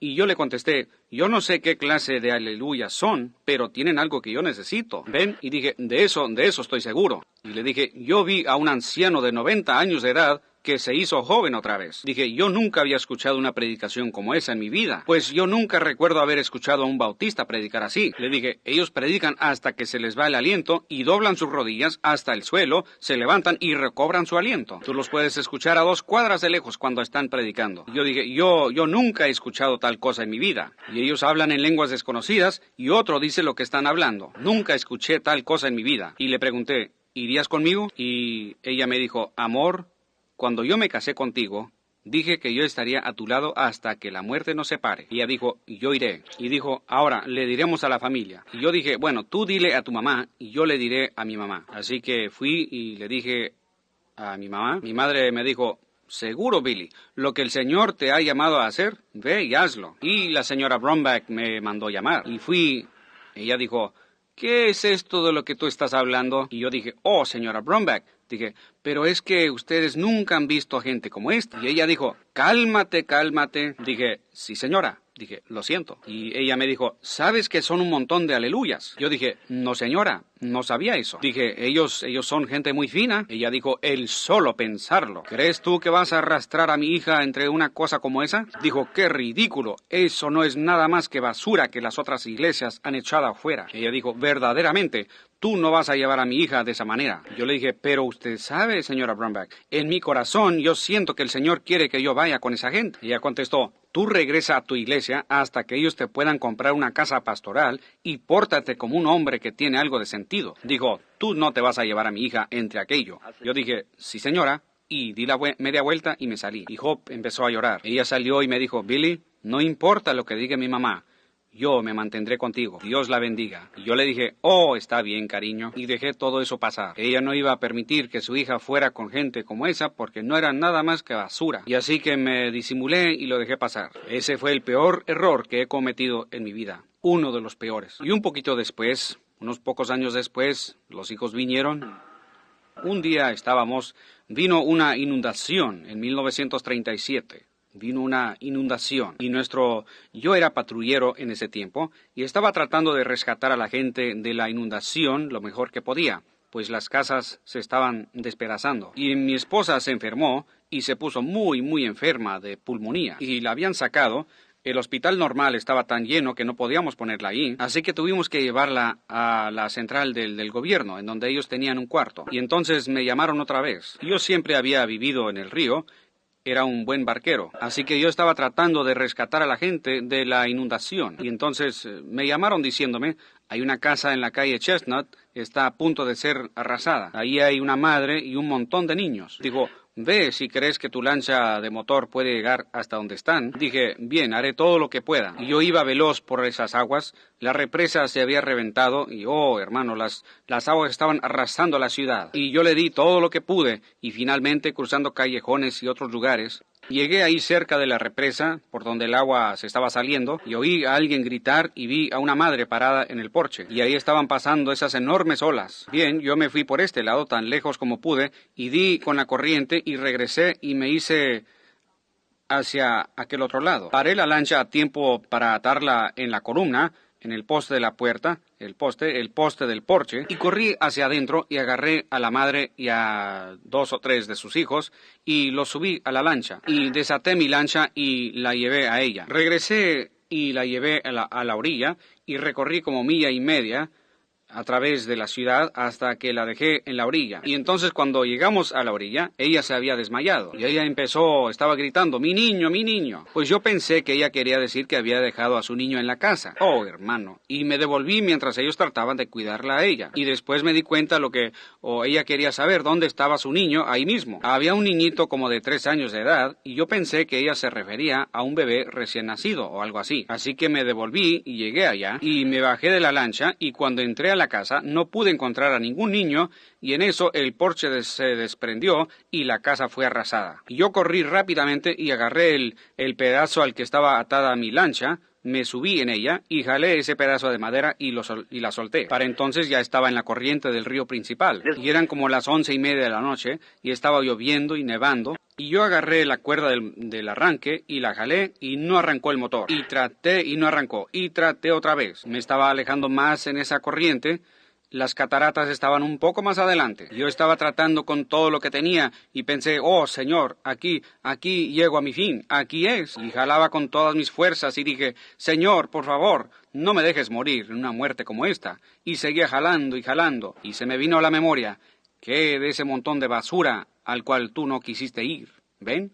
Y nuevamente puse mi mano en la lancha y dije, Dios, ten misericordia de mí. No permitas que deje así a mi esposa y a mi niña y ellos allá enfermos. Por favor. Continué jalando y no arrancaba. Yo ya podía oír el rugir allá abajo porque apenas unos cuantos minutos y, oh hermano, eso sería todo. Yo dije, Señor, si tú me perdonas, yo te prometo que haré cualquier cosa. Y de rodillas ahí en esa lancha, con la lluvia y la nieve pegándome en la cara, yo dije, haré cualquier cosa que tú quieras que haga. Y jalé otra vez y arrancó el motor. Y le di toda la gasolina que podía, y finalmente llegué a la orilla. Y me regresé a buscar la camioneta patrulla, y algunos dijeron, la central de gobierno acaba de ser arrasada. Mi esposa y mi niña estaban ahí, mis 2 niños. Y salí rumbo a la central de gobierno tan rápido como podía, y el agua tenía como 15 pies de profundidad en todo el trayecto. Y ahí estaba un mayor. Y le pregunté, mayor, ¿qué le pasó al hospital? Y él me dijo, no te preocupes, ¿tenías alguien ahí? Le contesté, sí, a mi esposa enferma y a 2 niños. Y él dijo, todos fueron evacuados. Digo, están en un tren de carga y van rumbo hacia Charlestown. Yo corrí, subí a mi lancha, subí a mi carro y puse mi lancha atrás y salí para allá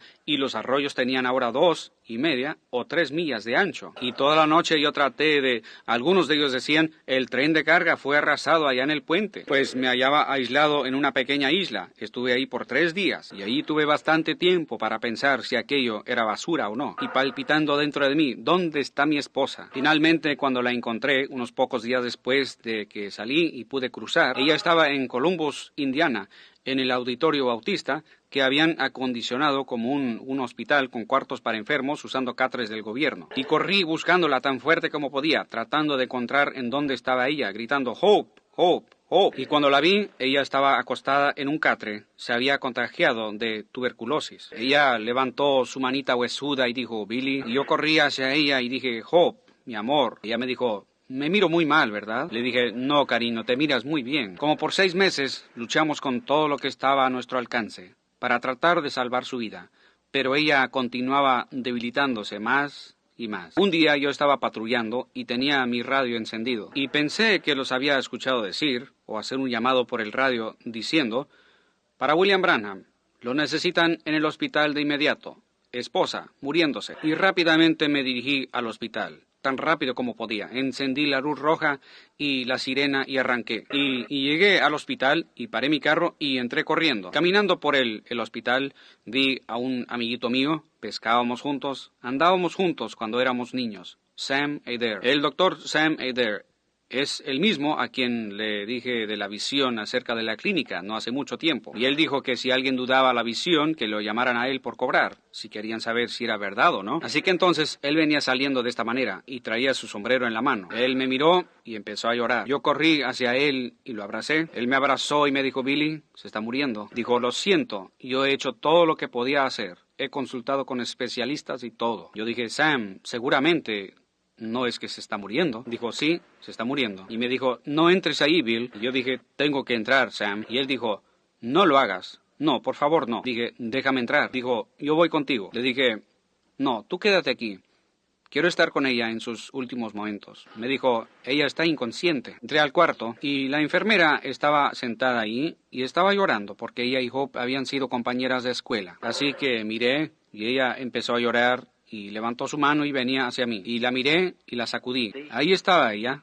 Había bajado de peso de casi 120 libras hasta como unas 60. Yo la sacudí. Y si yo viviera hasta la edad de 100 años, nunca olvidaré lo que sucedió. Ella volteó y me miró con esos grandes y hermosos ojos. Se sonrió. Me dijo, ¿por qué me llamaste de regreso, Billy? Yo le dije, amor, acabo de recibir el aviso. Yo tenía que trabajar. Estábamos muy endeudados con cientos y cientos de dólares en la cuenta del doctor y no tenía nada con qué pagarla. Y tenía que trabajar. Y a ella la veía 2 o 3 veces al día y cada noche. Y luego cuando ella estaba en esa condición, le dije, ¿qué quieres decir con eso de llamaste de regreso? Ella me dijo, Bill, tú lo has predicado. Tú has hablado de ello, pero tú no tienes ninguna idea de lo que es. Yo dije, ¿de qué estás hablando? Ella dijo, el cielo. Ella dijo, mira, dijo ella, me estaban escoltando hacia el hogar. Unas personas, hombres o mujeres o algo así, que estaban vestidos de blanco. Y me dijo, yo estaba tranquila y en paz. Dijo, y grandes y hermosos pájaros volaban de un árbol a otro. Ella dijo, no pienses que estoy fuera de mí. Ella dijo, Billy, voy a decirte cuál fue nuestro error. Ella dijo, siéntate. Yo no me senté, me hinqué y tomé su mano. Ella dijo, ¿sabes tú dónde estuvo nuestro error? Y le contesté, sí, cariño, sí sé. Ella dijo, nunca debíamos haber escuchado a mi mamá. Esa gente estaba correcta. Yo le dije, lo sé. Y me dijo, prométeme esto, que tú irás a donde esa gente. Dijo, porque ellos están bien. Y me dijo, cría a mis hijos de esa manera. Y ella dijo, quiero decirte algo. Dijo, me estoy muriendo, pero, dijo, no temo irme.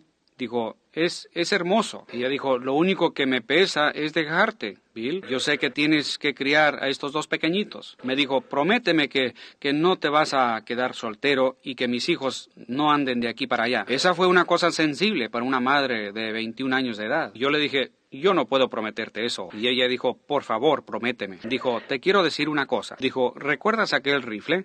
Yo soy un fanático para las armas. Y me dijo, tú querías comprar ese rifle aquel día, pero no tenías el dinero suficiente para dar el enganche. Yo dije, sí. Ella dijo, yo he estado ahorrando mi dinero, mis 5, para tratar de dar el enganche de ese rifle por ti. Dijo, ahora cuando esto haya terminado y te vayas a la casa, mira allá arriba sobre la cama plegadiza y mira debajo de ese papel que está encima, y ahí encontrarás el dinero. Me dijo, prométeme que vas a comprar ese rifle. Ustedes no se imaginan cómo me sentí cuando encontré ahí $1.75 en 5. Me compré el rifle y me dijo, ¿recuerdas esa ocasión cuando fuiste al centro a comprarme un par de medias y que íbamos para Fort Wayne? Yo dije, sí. Yo había llegado de pescar y ella me había pedido, teníamos que ir a Fort Wayne, yo tenía que predicar esa noche. Y ella me dijo, ¿recuerdas que te dije que había 2 clases diferentes? Una llamada chifón. ¿Y cuál es la otra? ¿Rayón? ¿Es correcto eso? Rayón y chifón. Bien, cualquiera que haya sido, chifón era la mejor, ¿correcto? Y ella me dijo, tráeme de chifón el estilo completo. ¿Conocen ustedes esa cosa que tiene esa cosita por detrás de la media, en la parte de arriba? Y yo no sabía nada acerca de ropa de mujer, así que y mientras iba por la calle, iba diciendo chifón, chifón, chifón, chifón, tratando de que no se me olvidara. Chifón, chifón, chifón. Alguien me saludó, hola Billy. Y yo le dije, oh, hola, hola, chifón, chifón, chifón, chifón, chifón. Y al llegar a la esquina me encontré con el señor Spahn. Él dijo, Billy, ¿sabías que las percas están mordiendo ahorita al lado de aquel último muelle? Y le dije, no me digas. ¿Sí? Sí. Y cuando se fue, me pregunté cuál era el nombre de esa cosa. Ya lo había olvidado. Entonces, Thelma Ford, una muchacha que yo conocía, trabajaba en una tienda. Y yo sabía que ahí vendían medias de mujer, así que fui allí y le dije, hola, Thelma. Y ella me contestó, hola, Billy, ¿cómo estás? ¿Cómo está Hope? Y le dije, bien. Le dije, Thelma, quiero un par de calcetines para Hope. Ella me dijo, Hope no quiere calcetines. Yo le dije, sí, señorita, sí los quiere. Dijo, ¿quieres decir medias? Oh, sí, le dije, eso es lo que es. Y pensé, oh, ya le mostré mi ignorancia. Y ella me preguntó, ¿de qué clase quiere ella? Y pensé, oh... Y le pregunté, ¿de qué clase tienen? Y ella dijo, bueno, tenemos rayón. Y yo no sabía la diferencia. Rayón, chifón, las dos suenan igual. Le dije, esa es la que quiero. Ella dijo, dame un par de esas medias, estilo completo. Y ella, creo que dije eso mal. ¿Cómo es? Moda completa, moda completa. Así que le dije, dame un par de ellas. Y cuando ella me las dio, pagué únicamente como 30 centavos, 20 o 30 centavos, como la mitad del precio. Así que le dije, dame 2 pares, ¿ven? Y me regresé a la casa y le dije, ¿sabes qué, amor? Ustedes mujeres recorren toda la ciudad para encontrar buenas oportunidades. Ustedes saben cómo nos gusta jactarnos. Y le dije, pero mira esto, compré 2 pares por el precio que tú pagas por una, ¿ven? Y le dije, oh, eso es una habilidad mía. ¿Ven? Y le dije, ¿sabes qué?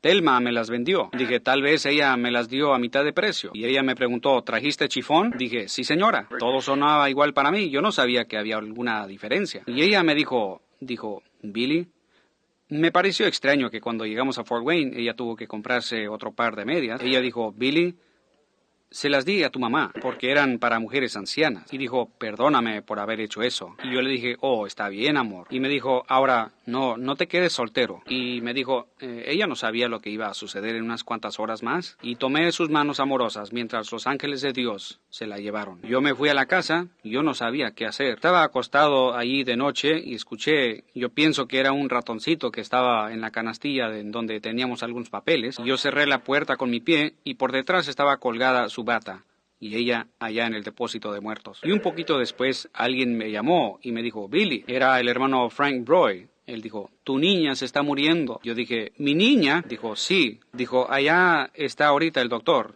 Y él dijo, tiene meningitis tuberculosa.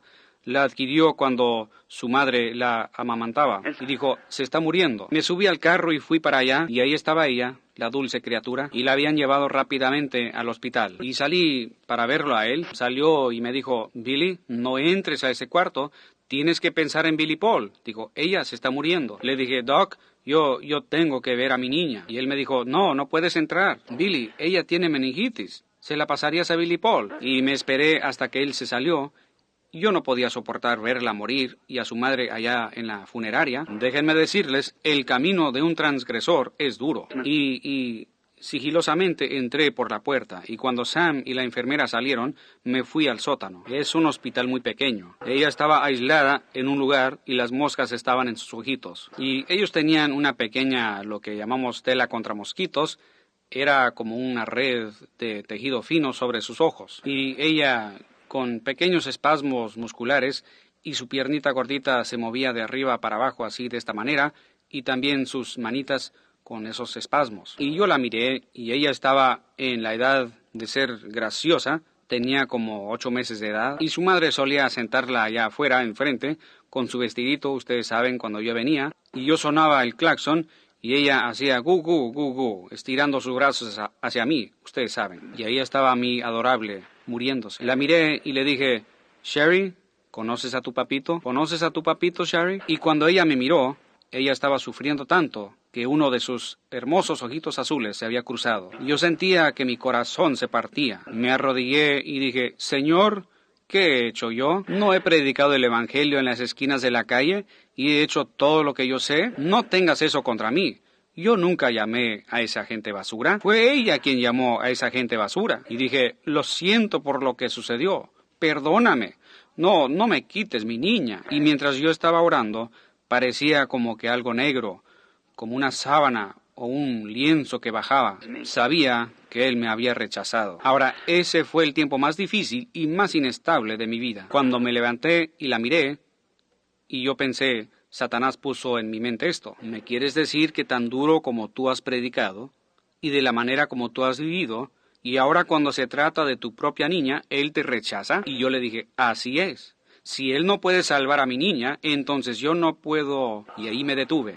Yo no sabía qué hacer. Y entonces dije esto. Dije, Señor, tú me la diste y tú te la has llevado. Bendito sea el nombre del Señor. Aun si tú me llevaras a mí, todavía yo te amaría. Y puse mi mano sobre ella y le dije, Dios te bendiga, amorcito. Papi quiso criarte.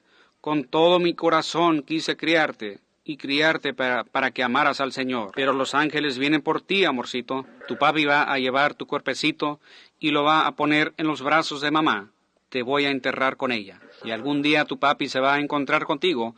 Tú solamente espera allá arriba con tu mamá. Cuando su madre estaba muriéndose, dijo, estas fueron sus últimas palabras. Ella dijo, Bill, quédate en el ministerio. Ella dijo, yo dije, si estoy predicando cuando él venga, los niños y yo te encontraremos. Si no estoy, me van a enterrar a tu lado. Y tú ve al lado derecho de la gran puerta, y cuando tú veas a todos ellos entrar, párate allí y empieza a gritar, Bill, Bill, Bill, tan fuerte como tú puedas, yo te encontraré ahí. Y le di un beso de despedida, y hoy estoy en el campo de batalla. Eso fue hace cerca de 20 años. Yo tengo una cita con mi esposa, y la voy a encontrar. Yo tomé la niñita cuando ella murió, y la puse en los brazos de la madre, y la llevamos al cementerio. Yo me paré allí a escuchar al hermano Smith, el predicador metodista que predicó el funeral, y dijo, la ceniza a la ceniza y el polvo al polvo. Y yo pensé, corazón a corazón, y la bajaron. No mucho tiempo después de eso, llevé al pequeño Billy una mañana. Él era un muchachito menudito. Esa es la razón de que él siempre anda junto conmigo y yo junto con él. Yo tenía que ser papá y mamá, ambas cosas, para él. Yo cogía su biberón, y como no podíamos pagar para estar prendiendo fuego durante la noche para calentar su leche, yo me acostaba de espaldas sobre el biberón de esta manera para mantenerlo caliente con el calor de mi cuerpo. Nos hemos mantenido unidos como amigos. Y uno de estos días, cuando yo termine de predicar, yo quiero darle la palabra y decirle, ve, Billy, quédate con ella. Algunas personas se preguntan por qué lo traigo conmigo todo el tiempo. No puedo apartarme de él. Él ya está casado, pero yo todavía recuerdo que ella me dijo, quédate con él. Y hemos estado juntos, como amigos. Yo recuerdo ir caminando por la ciudad con el biberón debajo de mi brazo, y él empezaba a llorar. Una noche, él iba caminando afuera en el patio de atrás, en donde, cuando ella iba a tenerlo, ella se sofocaba, ella era una niña, ustedes saben. Y yo iba y venía de ese viejo roble que estaba en el patio de atrás, y él estaba llorando por su mamá, y yo no tenía ninguna mamá a quien llevarlo. Yo lo ponía en mis brazos y le decía, amor, le decía. Él me decía, papi, ¿dónde está mi mamá? Dijo, ¿tú la pusiste dentro de la tierra? Yo le decía, no, hijito, ella está bien, ella está en el cielo. Y una tarde él dijo algo que fue como la muerte para mí. Él estaba llorando, ya era muy tarde, y yo lo tenía cargado en mi espalda. De esta manera, lo traía cargado en mi hombro, y lo estaba palmeando de esta manera. Y él me dijo, papi, por favor, ve por mi mamá y tráela aquí. Y yo le dije, hijito, yo no puedo traer a mamá. Jesús. Y me dijo, bueno, dile a Jesús que me mande a mi mamá, yo la quiero. Y le dije, bueno, amor, tú y yo vamos a ir a verla algún día. Y él se detuvo y dijo, papi. Yo le contesté, sí, yo vi a mi mamá allá en esa nube. Oh, Señor, sentí como morirme. Pensé, yo vi a mi mamá allá en esa nube. Yo casi me desmayé. Abracé al pequeñito protegiéndolo en mi pecho de esta manera, y manteniendo mi cabeza inclinada, me metí a la casa. Y los días pasaron, y yo no podía olvidar eso. Trataba de trabajar, no podía regresar a la casa, ya no era más hogar, y me quería quedar. No teníamos más que esos muebles viejos y rotos, pero era algo que ella y yo habíamos disfrutado juntos. Era un hogar. Yo recuerdo un día yo intentaba trabajar en el servicio público y había subido a un poste para arreglar una línea secundaria que estaba colgando. Era muy temprano en la mañana, y subí hasta donde estaba la cruz. Yo no podía olvidarme de esa niña. Yo podía entender la pérdida de mi esposa, pero la pérdida de mi niña, una criaturita. Y estando ahí arriba, yo estaba cantando, en el monte Calvario, había una cruz y las líneas primarias bajaban al transformador y salían, ustedes saben, como secundarias. Y yo estaba trabajando en ellas y sucedió que al mirar el sol estaba saliendo a mi espalda y ahí estaba yo con mis manos estiradas mientras trabajaba. Mi sombra formó la cruz en el lado de la colina y pensé, sí, fueron mis pecados los que lo pusieron a él ahí. Y dije, Sharon, amor, tu papi desea verte desesperadamente, amor. ¿Cómo me gustaría tomarte en mis brazos otra vez, cariño? Mi pequeñita. Y perdí el juicio. Ya habían pasado semanas. Y empecé a quitarme mi guante protector. Y a mi lado estaba una línea de 2300 voltios. Y empecé a quitarme mi guante protector y dije, Dios, no quisiera hacer esto. Yo soy un cobarde. Pero Sherry, tu papi te va a ver a ti y a tu mami en unos cuantos minutos. Y empecé a quitarme mi guante para poner mi mano en esa corriente de 2300 voltios. Eso haría, con ese voltaje ni siquiera le quedaría sangre a uno. Así que yo empecé a quitarme el guante y algo sucedió. Cuando volví en mí, yo estaba sentado en el suelo con mis manos en la cara, de esta manera, llorando. Fue la gracia de Dios. De otra manera, no estaría aquí hoy teniendo un servicio de sanidad. Estoy seguro de eso. Era Él protegiendo su don, no a mí. Me fui a la casa. Dejé de trabajar, recogí mi herramienta y me regresé. Dije, yo me voy a la casa. Y llegando a la casa, recogí la correspondencia y en la casa hacía algo de frío y me metí. Teníamos un cuartito y yo dormía allí en un catrecito. Y la helada venía en camino, pero teníamos ahí a una estufa vieja. Cogí la correspondencia y la miré, y la primera cosa que estaba allí eran sus pequeños ahorros de Navidad, 80 centavos, señorita Sharon Rose Branham. Y ahí estaba todo el cuadro de nuevo. Yo había sido un oficial de casa, y tomé mi arma, mi pistola, de la funda, y dije, Señor, ya no puedo soportar esto más. Yo me estoy muriendo. Estoy muy atormentado. Y jalé el martillo de la pistola hacia atrás, y la puse en mi cabeza. Y ahí, arrodillado junto al catre, en ese cuarto oscuro, dije, Padre nuestro, que estás en los cielos, santificado sea tu nombre. Venga tu reino, hágase tu voluntad. Y mientras trataba y apreté el gatillo tan fuerte como podía, seguía diciendo, como en el cielo, así también en la tierra, el pan nuestro de cada día, dánoslo hoy. Y no disparaba. Yo pensé, oh Dios, ¿quieres hacerme pedazos? ¿Qué he hecho? Tú ni siquiera me dejas morir. Y tiré el arma al suelo y se disparó y la bala atravesó el cuarto. Y dije, Dios, ¿por qué no puedo morir y así terminar con esto? Ya no puedo seguir más. Tú tienes que hacer algo conmigo. Y me tiré sobre mi catrecito sucio y viejo y empecé a llorar. Y debo de haber quedado dormido. Yo no sé si estaba dormido o qué sucedió. Yo siempre he anhelado ir al oeste. Yo siempre he querido uno de esos sombreros. Mi padre había amansado caballos en su juventud y yo siempre quise uno de esos sombreros. Y el hermano Dimos Shakarian me compró uno ayer, el primero que haya tenido, como ese, de esa clase de sombreros del oeste, y pensé que iba por las praderas cantando esa balada que dice, hay una rueda en la carreta que está quebrada, y un letrero en el rancho que dice, de venta. Y seguí caminando y miré una antigua carreta con toldo, como aquellos antiguos furgones con toldo, y una de las ruedas estaba quebrada. Por supuesto, eso representaba a mi familia destrozada. Y al acercarme más, miré que ahí estaba parada una muchacha joven, muy bonita, como de 20 años de edad, con ojos azules y su pelo rubio cayéndola en la espalda y vestida de blanco. Al mirarla, le dije, ¿cómo está usted? Y seguí adelante. Y ella me respondió, hola, papá. Y yo regresé y exclamé, ¿papá? Pues dije, ¿cómo puede usted, señorita? ¿Cómo puedo ser yo su papá cuando usted tiene la misma edad que yo? Y ella me dijo, papá, es que no sabes en dónde estás. Y le dije, ¿qué quiere decir? Y ella me contestó, aquí es el cielo. Y dijo, en la tierra yo era tu pequeña Sharon. Y le dije, amor, tú eras una niñita. Me dijo, papá, los niños no son niños aquí, son inmortales. Ellos nunca crecen ni se envejecen. Y le dije, Sharon, amor, eres una jovencita muy bonita. Y me dijo, mi mamá te está esperando. Dije, ¿dónde? Y ella dijo, allá en tu nuevo hogar. Y dije, ¿nuevo hogar? Los Branham son vagabundos, no tienen hogar. Y le dije, pero amor, yo nunca he tenido un hogar. Y ella dijo, pero acá arriba tienes uno, papá. No quiero ser un niño, pero es tan real para mí. Y en cuanto empiezo a meditar en ello, recuerdo todo otra vez. Y dijo, acá tienes uno, papá. Yo sé que tengo uno allá y algún día me iré para allá. Ella preguntó, ¿dónde está Billy Paul, mi hermano? Y yo le dije, lo dejé con la señora Broy hace unos cuantos minutos y me dijo, mamá quiere verte. Yo me volteé y miré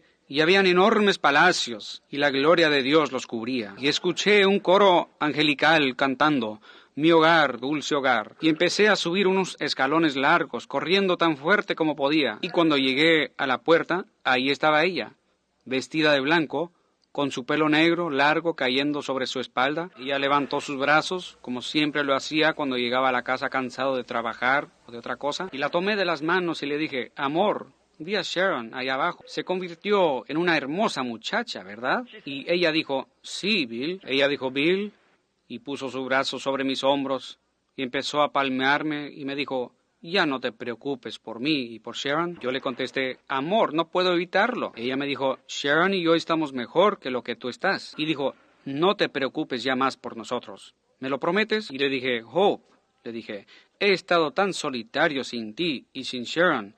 Y Billy siempre está llorando por ti. Y le dije, yo no sé qué hacer con él. Y ella me dijo, todo va a estar bien, Bill. Dijo, solamente prométeme que no te vas a preocupar ya más. Y me dijo, ¿no te vas a sentar? Y miré alrededor y ahí estaba un gran sillón. Y recuerdo que yo traté de comprar un sillón. Ahora ya para terminar.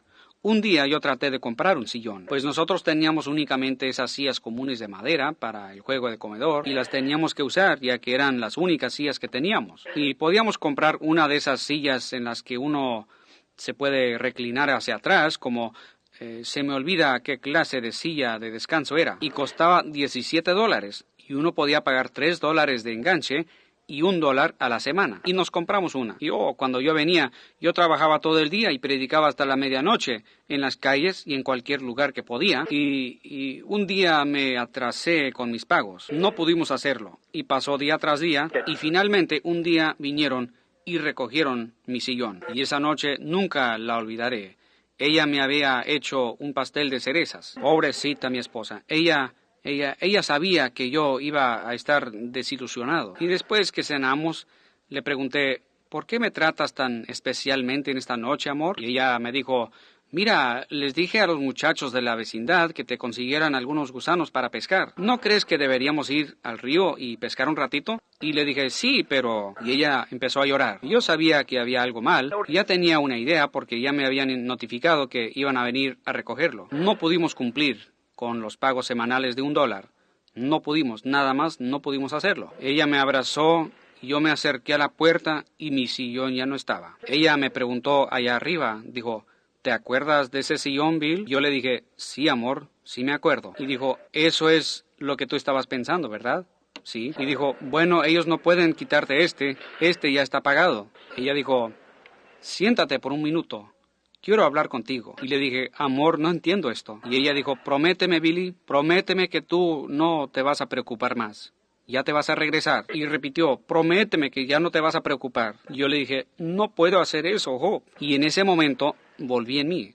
Y el cuarto estaba oscuro. Miré alrededor y sentí su brazo sobre mí. Y le dije, Hope, ¿estás aquí en este cuarto? Ella empezó a palmearme. Me preguntó, ¿me vas a hacer esa promesa, Bill? Prométeme que ya no te vas a casar a preocupar más. Y le dije, te lo prometo. Y entonces ella me palmeó 2 o 3 veces más y se fue. Yo salté y encendí la luz y miré para todas partes. Ya se había ido. Pero ella solamente se había ido del cuarto. Ella no se ha muerto. Ella todavía vive. Ella era una cristiana. Billy y yo fuimos a la tumba no hace mucho y llevamos unas florecitas para su madre y su hermana. Fue en una mañana de Pascua y nos detuvimos. El pobrecito empezó a llorar y dijo, papá, mi mamá está allá abajo. Y le dije, no, hijito, no, ella no está allá abajo. Tu hermana no está allá abajo. Aquí tenemos una tumba cerrada, pero allá al otro lado del mar está una tumba abierta, de la cual Jesús resucitó, y algún día Él vendrá y traerá a tu hermana y a tu mamá con Él. Yo estoy en el campo de batalla hoy, amigos. Yo ya no puedo decir más. Dios les bendiga. Inclinemos nuestros rostros por un momento. Oh, Lord. Many times, Lord, I'm sure people don't understand when they think these things come easy. Oh, Señor.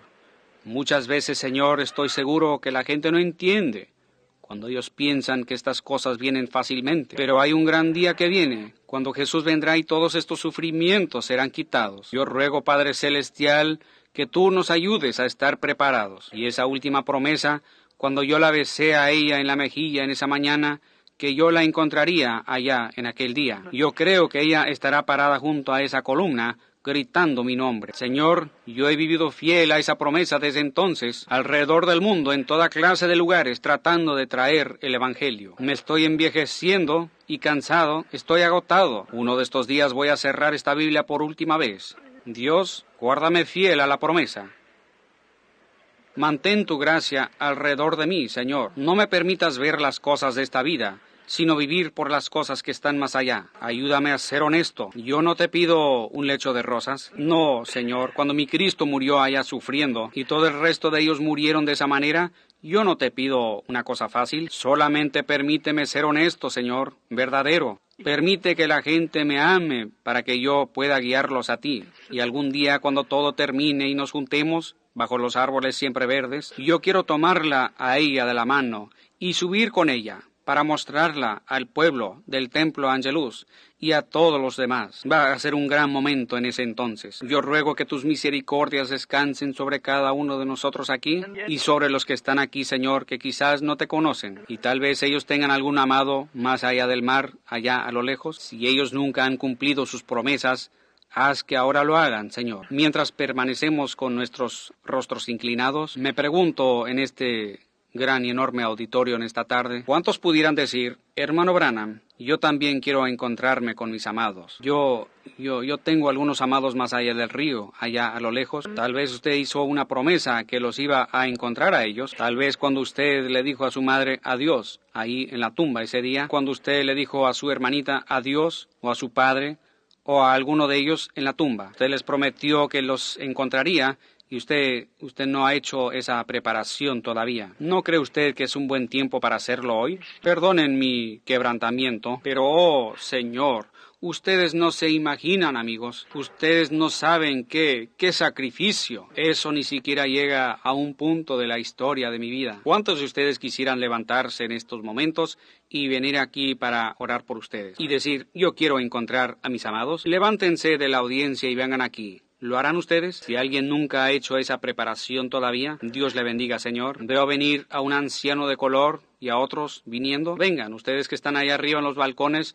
bajen y vénganse por el pasillo. Párense. Ustedes que desean ser recordados en oración en estos momentos. Eso es, párense, muy bien. Pónganse de pie. Ustedes que dirían, tengo a mi padre en el más allá, tengo a mi madre o a un amado en el más allá, y yo quiero verlos, y yo quiero encontrarlos en paz. Levántense, pónganse de pie en cualquier parte de la audiencia. Pónganse de pie y digan, yo quiero aceptar. Dios le bendiga, señora. Dios le bendiga allá atrás. Y les bendiga a ustedes que están arriba. Dios le bendiga a usted aquí, Señor. Correcto. Allá arriba en el balcón, el Señor le bendiga. En todas partes, pónganse de pie en estos momentos para orar. Mientras el Espíritu Santo está aquí y moviéndose en nuestros corazones para quebrantarnos. Ustedes saben que lo que la iglesia necesita hoy es un quebrantamiento. Necesitamos ir a la casa del alfarero. Nuestra teología almidonada, hecha en casa, a veces no funciona muy bien. Lo que nosotros necesitamos es uno de esos quebrantamientos antiguos,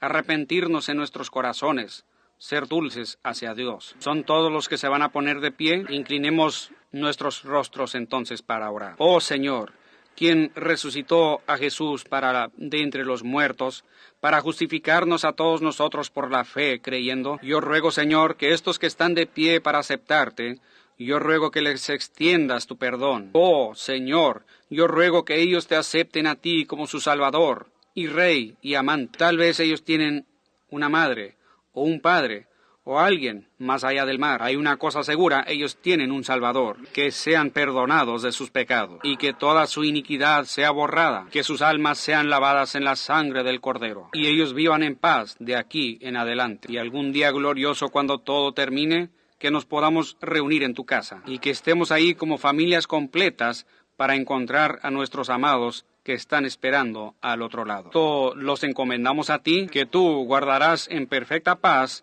a aquel cuyo corazón permaneció en él. Concédelo, Señor, y los encomendamos a ti en el nombre de tu Hijo, el Señor Jesús. Amén. Dios les bendiga. Estoy seguro que los obreros han visto en dónde están ustedes parados y ellos van a ir a donde están ustedes en unos minutos. Y ahora para aquellos que van a recibir tarjetas de oración. Billy, ¿en dónde está Jean y Leo? ¿Están atrás? Ellos están aquí para repartir las tarjetas de oración en unos minutos. El hermano va a despedir a la audiencia en oración y las tarjetas de oración van a ser repartidas. Estaremos aquí nuevamente en unos momentos para orar por los enfermos. Muy bien, hermano.